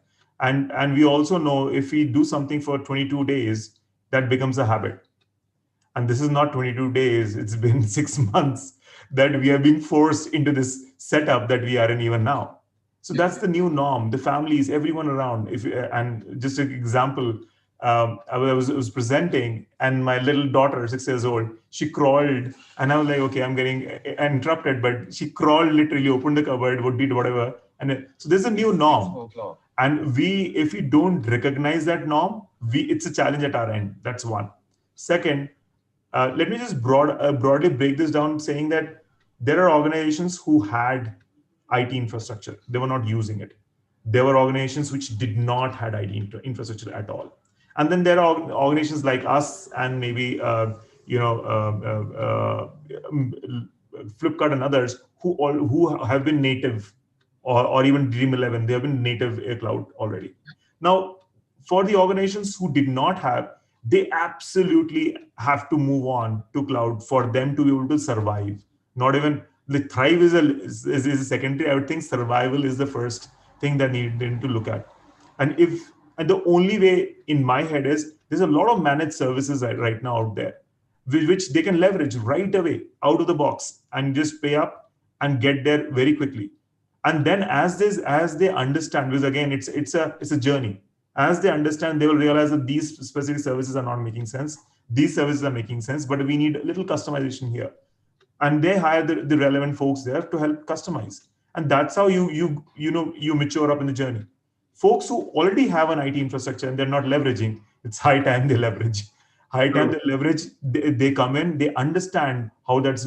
So very simple example is many universities had ERP or LMS, all of that. No one was using it. And suddenly now the LMS and the ERPs in the schools and colleges have suddenly gone through the roof, the usage of it, primarily because they had it, they were not using it, and they started using it. So that's, again, a very, very important element. And from a people who have content, which is what they have to consciously think that how do they ensure that the content is mobile first. In my head, I keep saying this to my team, it's not desktop first, it's mobile first. If you can't think of mobile, you cannot think of being digital at all, because India is mobile first. So Salil, I keep joking with people and my team, saying, guys, there will be a point in time when we will be selling courses and a keyboard with it, a Bluetooth keyboard. The intent here is they have a mobile phone, but they don't have a computer. And the only way is they'll connect their Bluetooth keyboard that will give them to their Android mobile phone, and they'll start coding or start working there. Because typing on a keyboard is a challenge. So at least they will have a keyboard to type, and they'll have a mobile phone in a landscape mode, and they will work. And mobile phones are becoming larger these days, 5.5, 6.5 inches.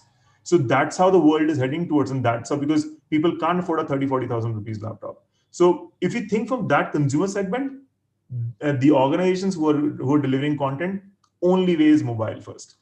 True. And I firmly believe in one thing. The first education has to happen to the government and online. They need They've done an interesting job here, government. Sorry to interrupt, but they've done an interesting job here. They have they are working towards enabling 100 odd universities with online courses / degrees.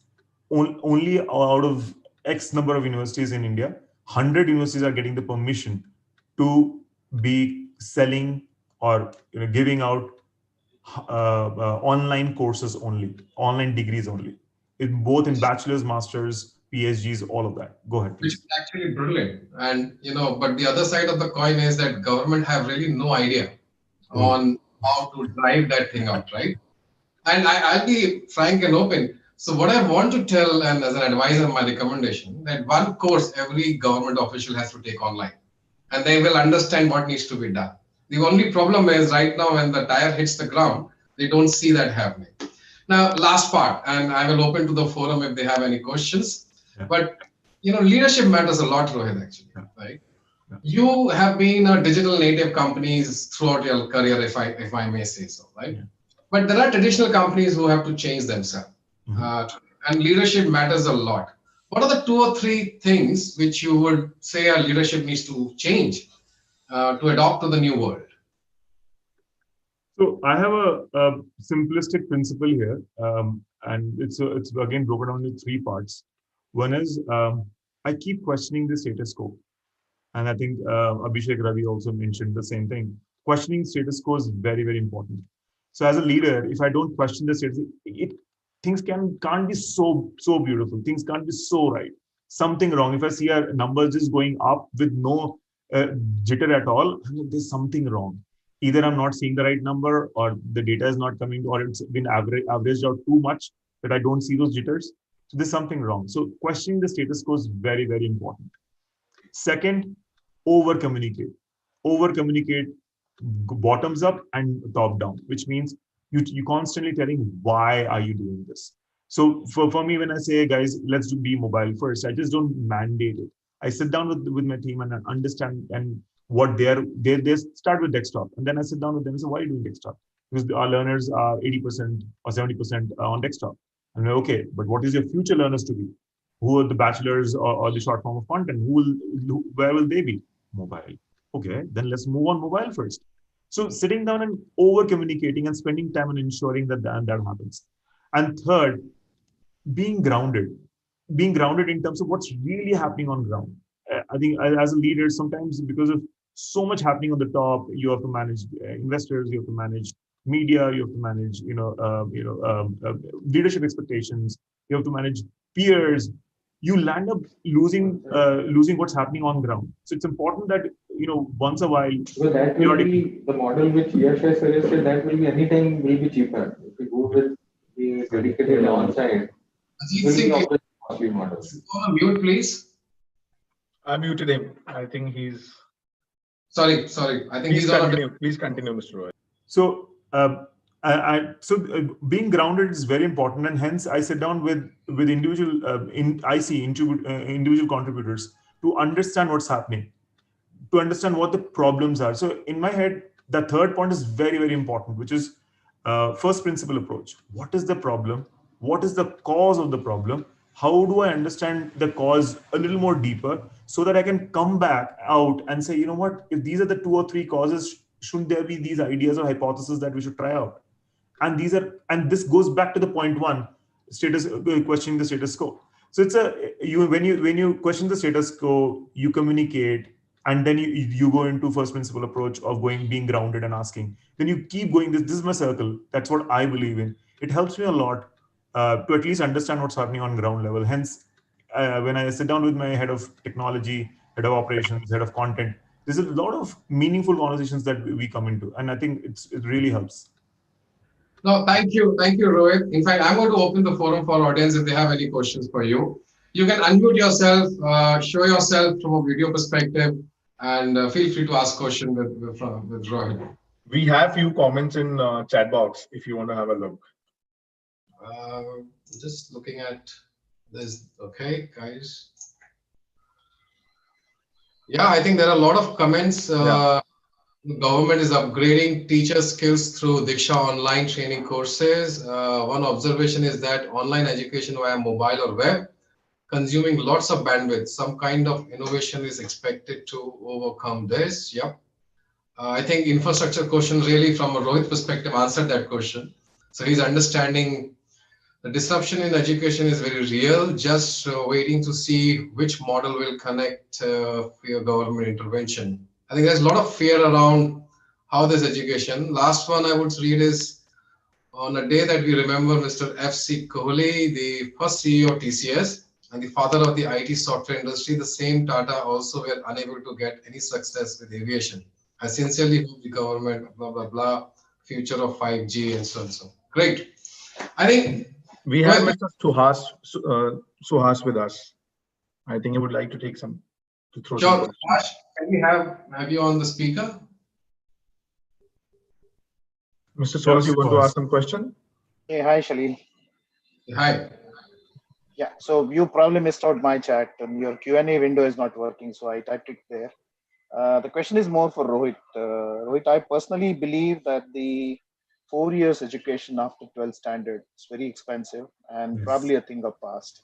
I've been thinking about this for quite some years now, and truly don't believe that in 4 years we can gather all the education that's going to last us for next 30, 40 years. And especially in today's world where companies don't last for 8 years, you can't dream of working in the same company all throughout your career.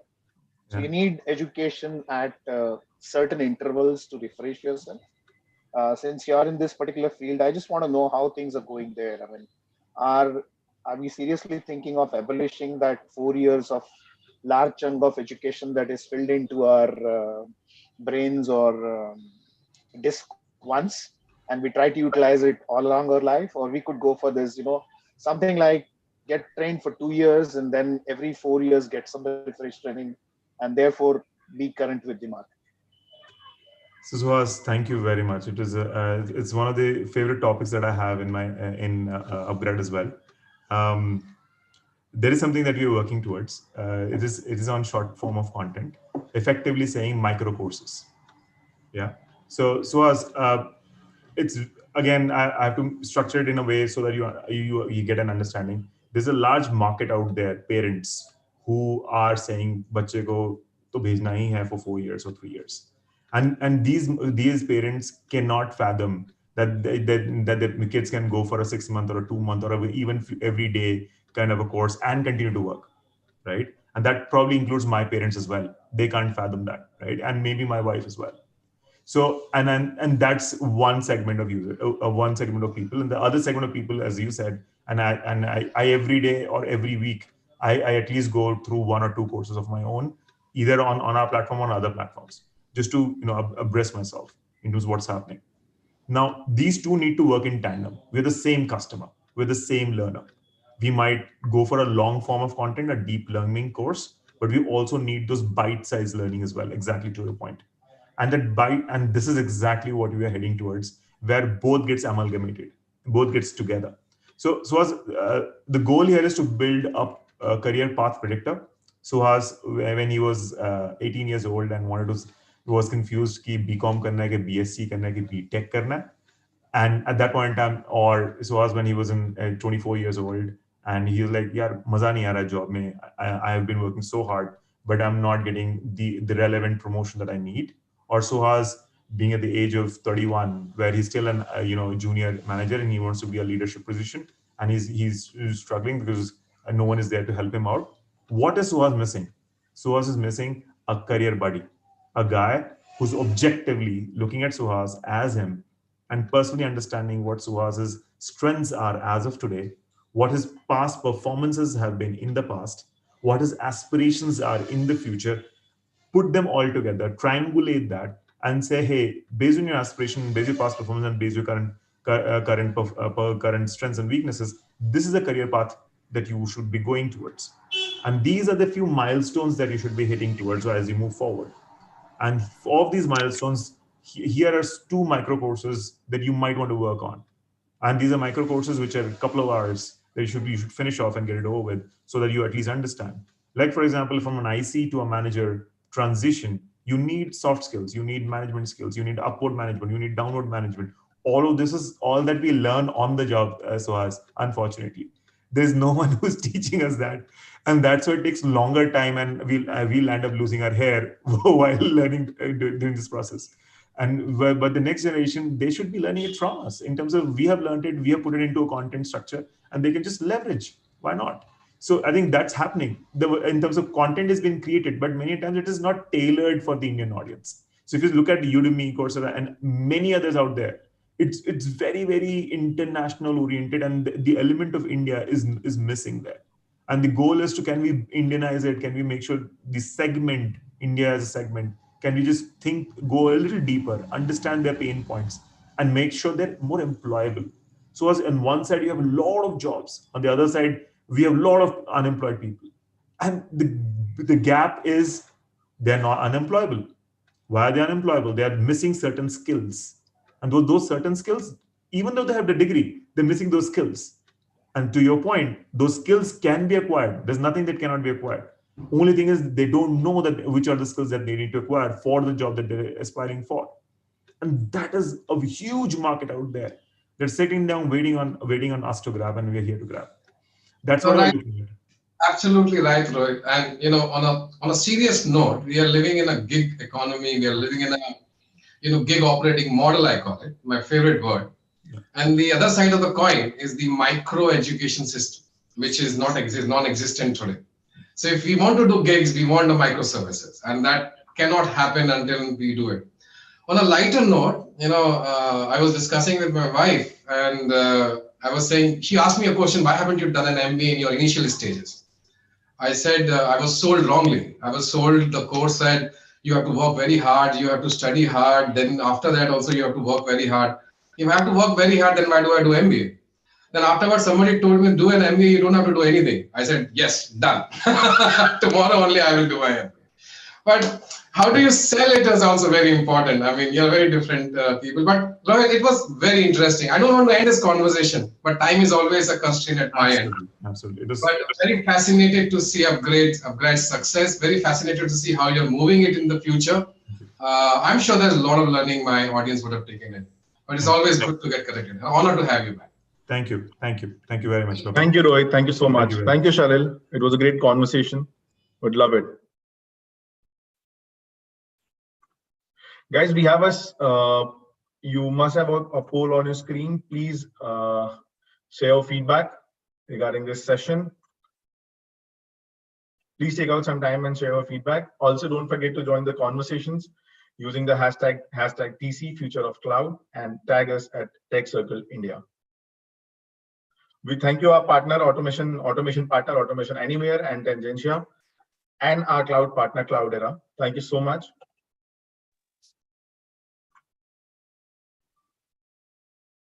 Just waiting for, let's say, more 20 seconds for the feedback, and we'll move ahead post then.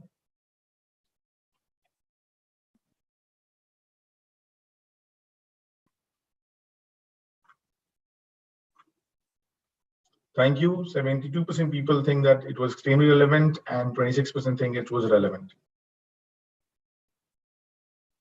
Thank you. Thank you so much. We have a small factoid, and I want you guys to have a look at this.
Let me now take this opportunity to introduce this tech talk between Ganesh Tyagarajan, Vice President and Global Head of Cloud Channels, Automation Anywhere, and Mr. Shalil Gupta, CVO, Mosaic Digital.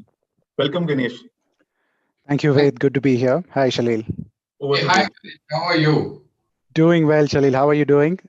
I'm very well, very well. My apologies, we are a little delayed as from a time perspective. I know it's difficult at your end as well, but bear with us. I think we are best for the last, let me say this way. So absolutely, that's exactly what I was echoing, right? What can be better than doing this last on a Friday evening? Fantastic. And our job is tough because we need to make it as interesting as possible, because the competition was so hard with the previous speakers that I think we really need to make it. But let me introduce Ganesh yourself. I think Ganesh has an extensive 24 years of experience in IT industry, worked as global delivery head, product development, engineering, to mention few, worked with Capillary Technologies, On Mobile, Infosys, Baxter, International, ERCOT. I mean, extensive experience in enablement programs, over 1,500 partners globally. So, Ganesh, to have you, it's an honor. It's a pleasure. And I want to make it a tech talk. I mean, why, I don't want a conversation which is structured conversation, what's happening, why it's happening. But yeah, most of the discussions I have seen is buzzing around automation today. I mean, the previous video which we showed was almost talking about that the industry is moving towards complete automation. Pandemic has pushed it and accelerated it faster. I mean, I already had the quiz in the beginning where we said that, which is the most used word in last 6 months, and the answer is actually acceleration. So people use acceleration, and then the following word, if I ask you, the next best word is automation. Now, whether it's IT automation, it's etc. Now, cloud and automation is going hand in hand, Ganesh. It's a given fact today. But many a times, I have seen customers getting confused between digitization and automation. This is the two things I have been heard, right? So if I say automation, they might give me an answer of digitization. If I say digitization, some will give me an answer of automation. And they are interchangeably used today. I think let's first, between both of us, clarify this. What is digitalization? What is automation? When comes first? And what happens next? Over to you.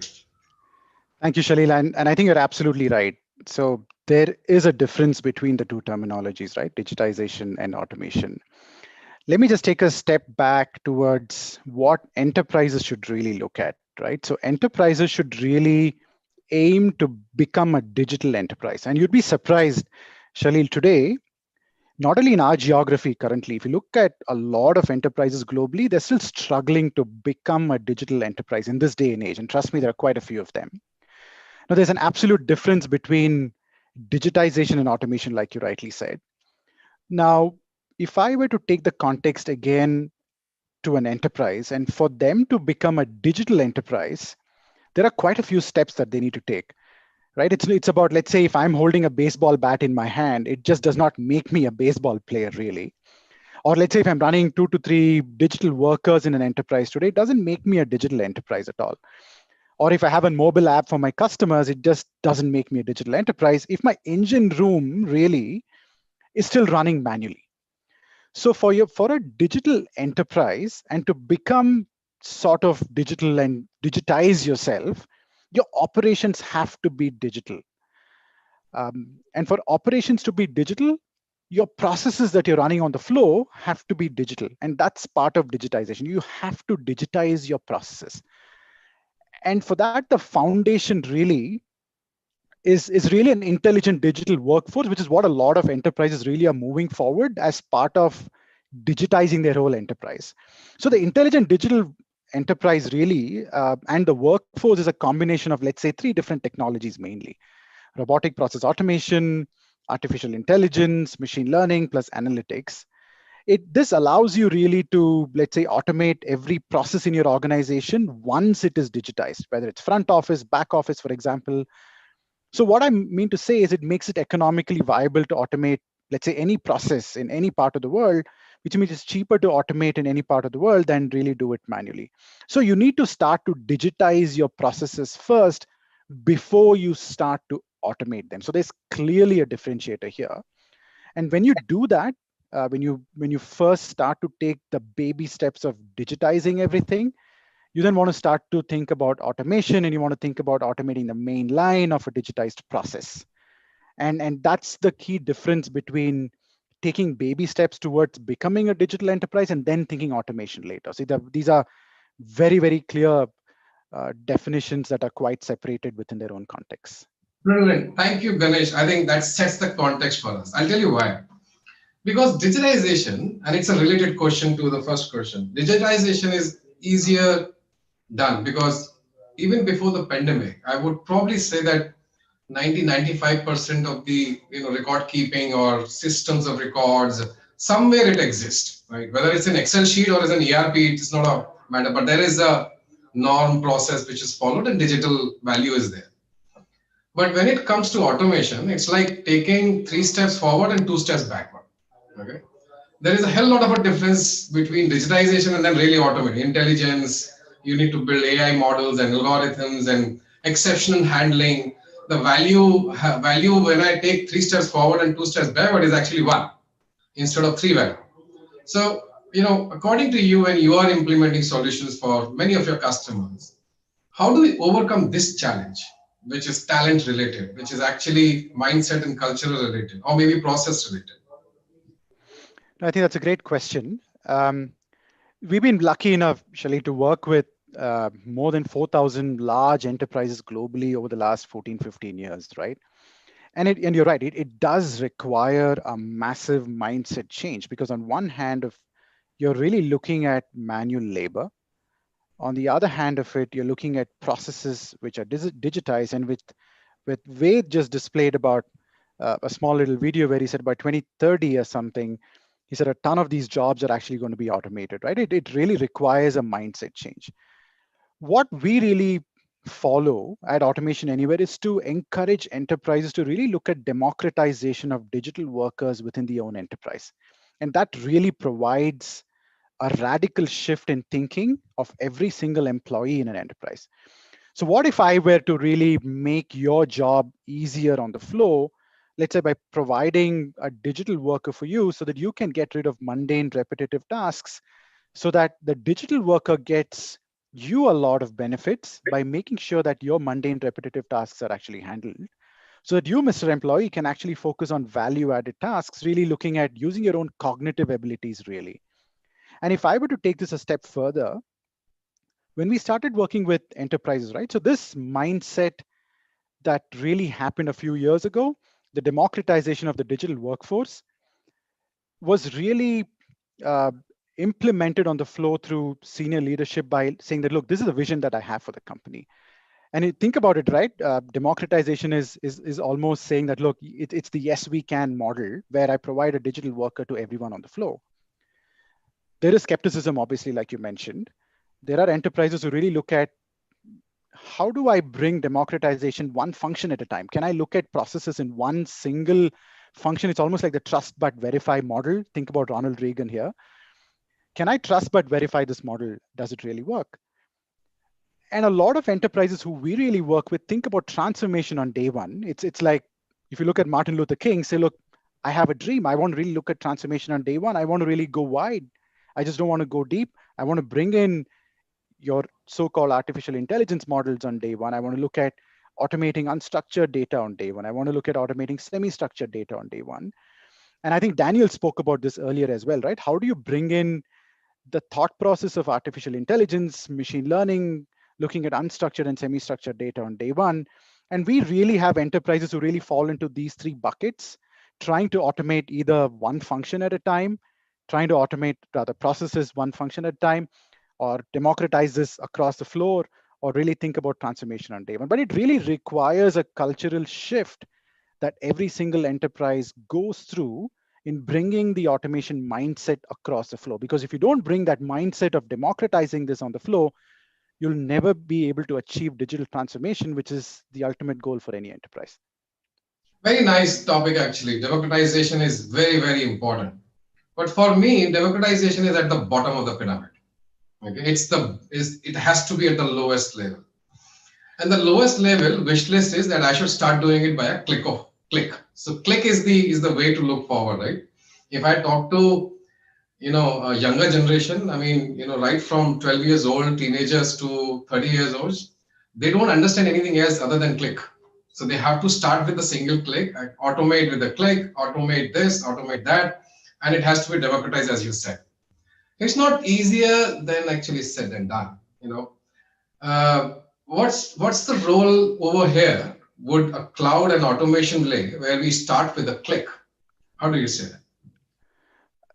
Great lead up on this as well, Shalil. I think I would rephrase this to say faster time to value. If I'm putting this in the context for an enterprise, it's absolutely faster time to value. How do I start quickly? And the way to do it is completely cloud-based. And Daniel spoke about this earlier as well, right?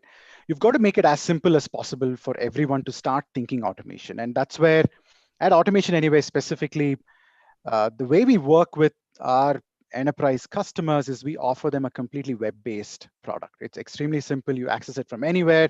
It doesn't require any installation. It's completely cloud-based, and it provides you easy consumer-like experiences, right? So you start with a click, like you mentioned, Shalil. It's very much simple. All you do is it's about having, let's say, credentials. You have a user ID and a login, and all you do is just enter it, and boom, off you go. You're starting to automate real processes in your enterprise. Or if you're a student, like you said, for example, we have a community edition where you can go in, you can pretty much automate anything with the click of a button, right? Very, very simple. I can probably build a digital worker within 2 minutes. And this is where, and I want to again, I'm not trying to steal Daniel's thunder, but Daniel spoke about visual tools, right? And this is where it helps business users. I mean, you got to make it as simple and easy enough for not only business users to start using a product on the cloud to start automating their own processes, again, providing faster time to value. It's also about making sure that developers can use it as well. And Rohit mentioned this earlier. At Automation Anywhere, we are completely cloud native, right? So it helps developers, it helps business users to make sure that the deployments are extremely fast, and IT as well. So we pride in our own product and platform that it pretty much can be used by anyone, a business user, a developer, or anybody in the organization. And that's where the faster click, faster time to value actually comes into play. And the good part of this is you can just deploy this platform pretty much anywhere. If you don't like it on the cloud, we obviously prefer it on the cloud. You can deploy it on-prem. And Daniel mentioned a couple of deployment options earlier. Deployed on a virtual machine, deployed on a desktop. But the idea is all you require is just a simple click and you're well on your way towards automating your first business process. Brilliant, Ganesh. I think, it solves the problem. It solves the problem, no doubt. But if you microscope and move upward in the pyramid, then you will find that the organizations today have got silos. And I'll be very crude in saying this today, right? It's called empire, mindset, basically. I've got my own empire in back office, I've got my own empire in mid office, and then I've got front office. Over last 2 decades, people have spent billions of dollars in people like us taking advice, consulting, but they have not broken the barrier. The barrier still exists. Now, I think we have a chance, a magical key of automating things which could break these barriers. And I think pandemic has shown the way. I've seen banking community right from onboarding customer to disbursement of loans, all done on digital platforms. So risk, pricing, all that broken into pieces. I think this is where real transformational opportunity exists for enterprises to start breaking the walls and automating end-to-end piece. Are you seeing the same thing in the market? Absolutely. We started out where enterprises started really looking at back office processes first, right? I'm talking about this 10 years ago. It really shifted to the front office to make employees and make sure that the time that they utilize in the front office is much, much more productive. At Automation Anywhere, we truly believe in 3 things, right? You need to have a platform on the cloud which can pretty much automate anything, whether it's front office, back office, or pretty much applications that are actually used by employees. And I spoke about a platform and a product in the cloud, which can be used by anybody, business, IT, and let's say developers, and can pretty much be used to automate anything, anywhere. If you look at the front office, right, it's extremely critical, especially in the pandemic now, where a lot of workloads are now traditionally, which used to be half and half back in front office, are traditionally moving back to the front office to help customers out. So you have a lot of people in the contact center who are really your front office employees, right? You got to arm them with a digital worker, and we are starting to significantly see trends moving towards the front office to make sure that processes, make sure that applications that involve these processes can utilize platforms and products in the cloud to automate these processes in the front office. We are again starting to see a lot of enterprises strengthen their back office processes, applications that are used in the back office as well. And I mentioned employee productivity applications as well. A lot of employees in enterprises today use a G Suite, for example, or an Office 365 application, for example, or a Salesforce CRM, right? there are a lot of products and platforms like ours who now give them the ability of these small little plugins where you can actually invoke a digital worker from a G Suite product or an Office 365 product. So we are actually starting to see a convergence amongst all of these three mediums, whether it's the front office, the back office, and the employee productivity apps that are actually being used. And that's exactly where you need robotic process automation, plus artificial intelligence, plus machine learning, plus a whole lot of analytics to make sure that you can automate every single process in the front office, in the back office, and for employees to start using their applications much more productively. So we're starting to see that pick up a lot of momentum in the last 6 to 8 months, especially given the fact that the pandemic is taking over our lives. We're actually seeing this with enterprises as well. Excellent, Ganesh. I think that brings to the last part of the question. And I'm now moving upward in the pyramid, right? So we went to breaking the walls. And all these walls are owned by one guy, which is called CEO. Okay? And he's sitting on the top of the pyramid. And anytime I'm talking to the CEO, he's asking me a question that, Salil, all this is good, but the value is in scale. How do we scale? Because until unless I scale, I can't get the value out. So two things from you, Ganesh. One, obviously state question. How do we make it a scalable option? It's scaled to height, scales to, if I look at, let's say TCS is 418,000, employees today, right? Look at any, consulting houses. There are thousands of resources globally spread across managing processes centrally. Now, one is scale. Second, what are the 2-3 value a CEO can look at measuring while scaling? I think this is my last question to you, Ganesh. Hope this is not a difficult one, but yeah, I'm famous for asking some difficult questions. So, thank you, Shalil. I think that's a good question. A lot of CEOs today grapple with something called ROI, right? And at the end of the day, they want to make sure they invest in a product, they invest in technology, they invest in something, they want to really see benefits quickly. They want to make sure that whatever they invest in can scale and actually get them the ROI that they're actually looking for. And especially given this day and age of the pandemic, it's all about low total cost of ownerships, which CEOs are very much in favor of today, right? The cloud really today provides immense scalability. So our advice to CEOs is that stop thinking about investing in a whole lot of infrastructure or going through a lot of these on-prem solutions which require you to invest in a huge amount of infrastructure or IT personnel, for example.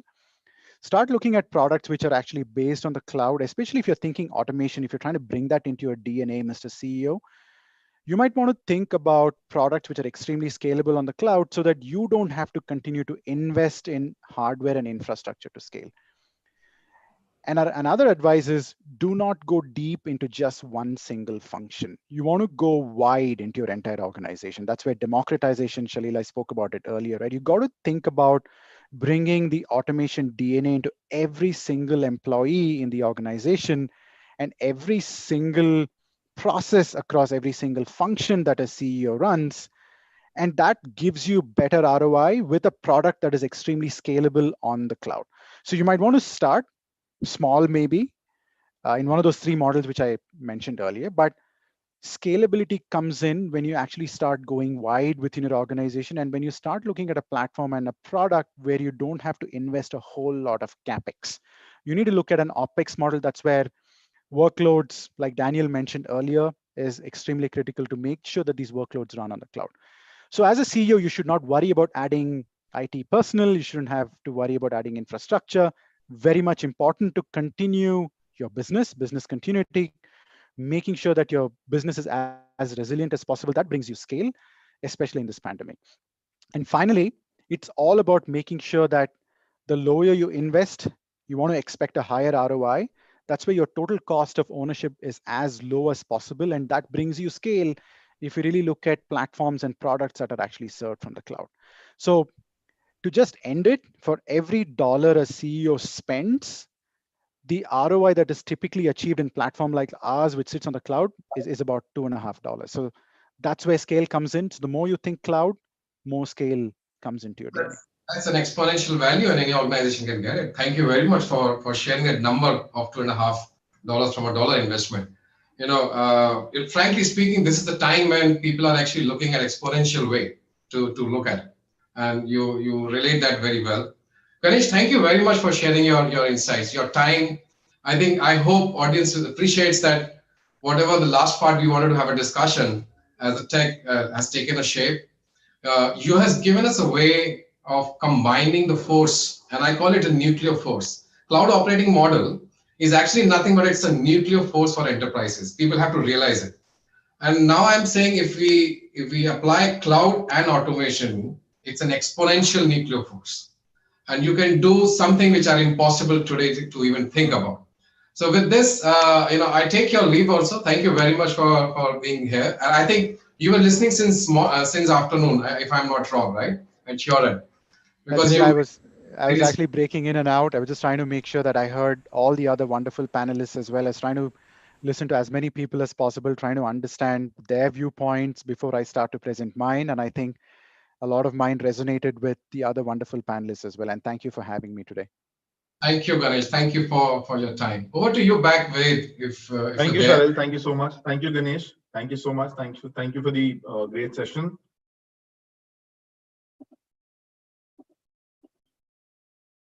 Guys, do please share your feedback about this session. Please share your feedback about this session. Now, just after this, we'll announce the third lucky draw set of winners.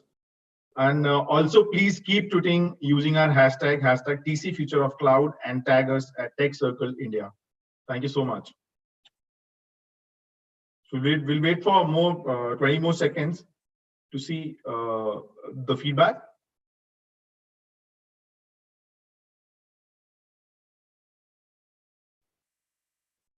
Yeah. Thank you so much for the feedback, guys. As the result, it was almost 90% extremely relevant to the people. Thank you so much for the great feedback. Thank you. Now, the time is for the lucky draw again.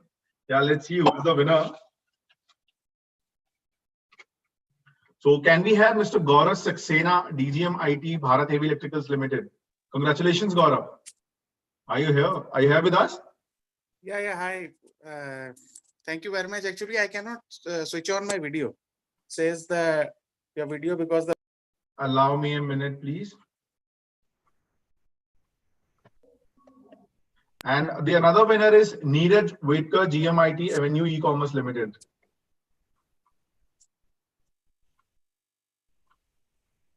Can you try it again, Gaurav? I figured yes. Yeah, hi, good evening, everyone.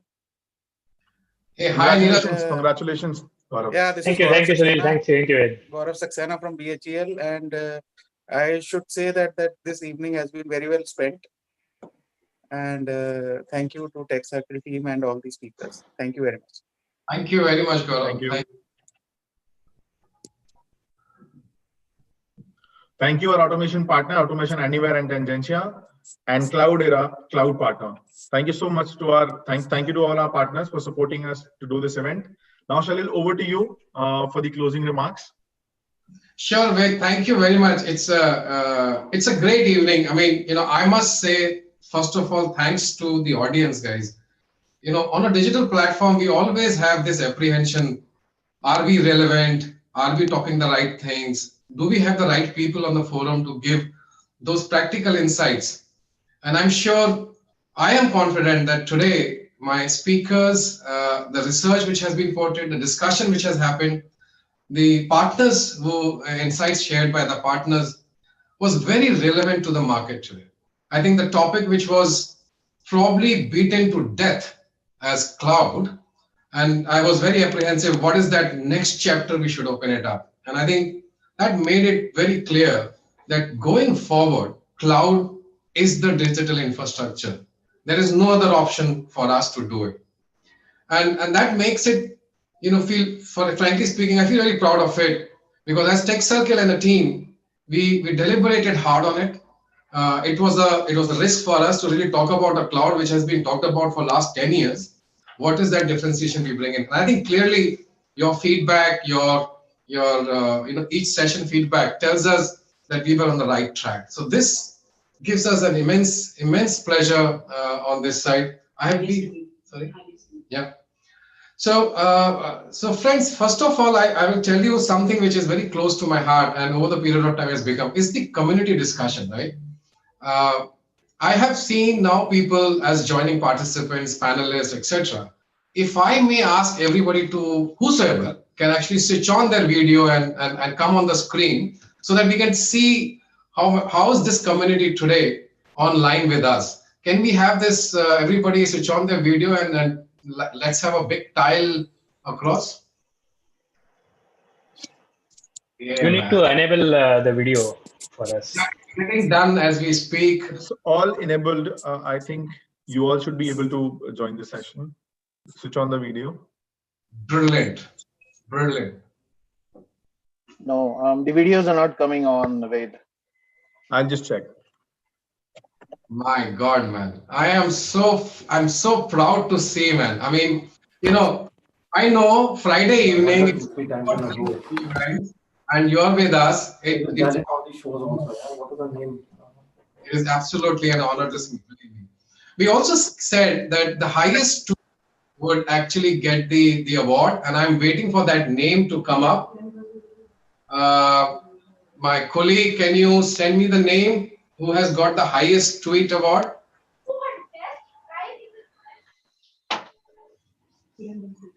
Okay, his name is, if he's there, he's Kiran Balsekar. Is he there with us today? Kiran? Yeah, hi, I'm there, but I cannot put on my video. Okay, no problems, but congratulations. I must thank you very much because what you do, hey, hi Sayed, how are you? You know, what you do for us is actually create a larger and a bigger community across the board while being on social. So these tweets from my participants, when they reach out to a larger community, I think this whole community today, which is sitting right now, actually expands a lot more there. And thank you for that, and congratulations for winning this. I'm sure people would join you soon. Kiran is here. Kiran is here. He's on video. Hey, hi, Kiran. Hi. Hi, Shalil. Oh, brilliant. Thank you. Thank you for being a highest Twitter man. You know, I wanted to trend myself on the Twitter today, and that happened because of you, in fact. Thank you very much. But others also did that, created that community. The second point I would say, the comments which I got today to every session on a chat window, you know, it almost feels to me that I should copy paste and put it on a website or on a social media. You know, some people said a great session. Some people said, you know, what government should be doing on an education program. Some people said what TCS stands for. Those are excellent knowledge-based points, which thank you for sharing. And in fact, keep on doing that. It keeps us live. I want to make sure that is where we are coming across the board. So thank you very much. I also want to thank my partners today for making this happen. So Automation, Cloudera, and Tangentia. Nice to have you today, as well as really sharing those aspects, not only from a local perspective, but global perspective. And I firmly believe that going forward, India will be global. It's not, you know, the case of the story is not about that we develop products for India only. Now we are developing product for world. And I think that's where the solution and products comes across the board. And one of the big points I said, cloud enables you to go to many geographies sitting at home. So I think that's where we are talking about it. And third, I would like to thank my team who actually working at the back end. Frankly speaking, you know, Jaya, can you just raise your hand? Okay, so Jaya, you know, I would call it, you know, Jaya is defeating the COVID as we speak. She's quarantined, she's COVID positive. For last 1 week, she has been tremendously working for all of us to drive that out. So thank you, Jaya, for that. Thank you very much. But nevertheless,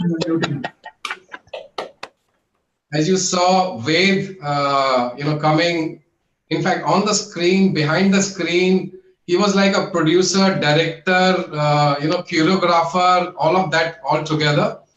Thank you, Ved. Thanks a lot for your help. Althea, just say hi. Althea drives marketing and, you know, a lot of social media posts, as and when we speaking, our comments are coming up, you will find she is the person behind that, and she has been managing it thoroughly. So, hi Althea, thank you very much. Thank you, Salil. Congratulations, everybody. Rajan, you know, the Amitabh Bachchan style beard, I would call it that way. But he manifested the design, the whole production design for us, and he's the main creative guy for us. So he desire that. Thank you, Shalit. Always, you know, whatever I want to do, and Jaideep says yes. So always, you know, I always want to take brownie points from him. So Jaideep, hi, thank you very much as well. And who else? Have I missed somebody, guys? Here, I've got. Salil, you missed yourself. Thank you for a wonderful job. And I'll take this opportunity to thank all our guests who've joined us today. Big round of applause for Salil, folks. Yeah. And since I'm in a room with my colleagues, I'm wearing a mask. So no regrets on that, just a comment. But great job today, Salil. Thank you. Thank you. And I hope to see you all in some day when we start physically, when the vaccination-induced normalcy comes into us. And it's going to start sooner or later. I think there are two travel agencies who already started saying that, you know, we want to go to US, 1.7 lakhs includes the vaccination as well. So I'm just, you know, giving that we are very, very near to where we can actually meet physically, and maybe later after the event, we can have drinks and, you know, dinner together. Lastly, like all my speakers today. Rohit, thank you very much for joining. Ganesh, thank you very much for joining. We have got Rajiv who joined us, and all the other speakers who joined us. I mean, it is honor to have you on the platform and your insights being shared. With this, I take your leave today. Thank you very much, everybody, and we'll see you next time. Thank you, everyone. Thank you so much. Thank you all. Thank you, everybody. Thank you. I'll wait for everybody to leave, and I'll be here.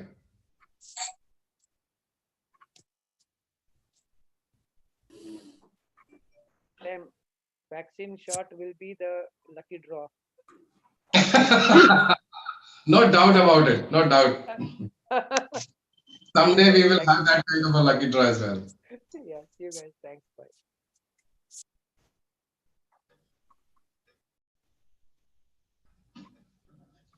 Okay, we have people left with us. I think there are 21. There are 24 people. 4 people. Let's wait for them to leave and then.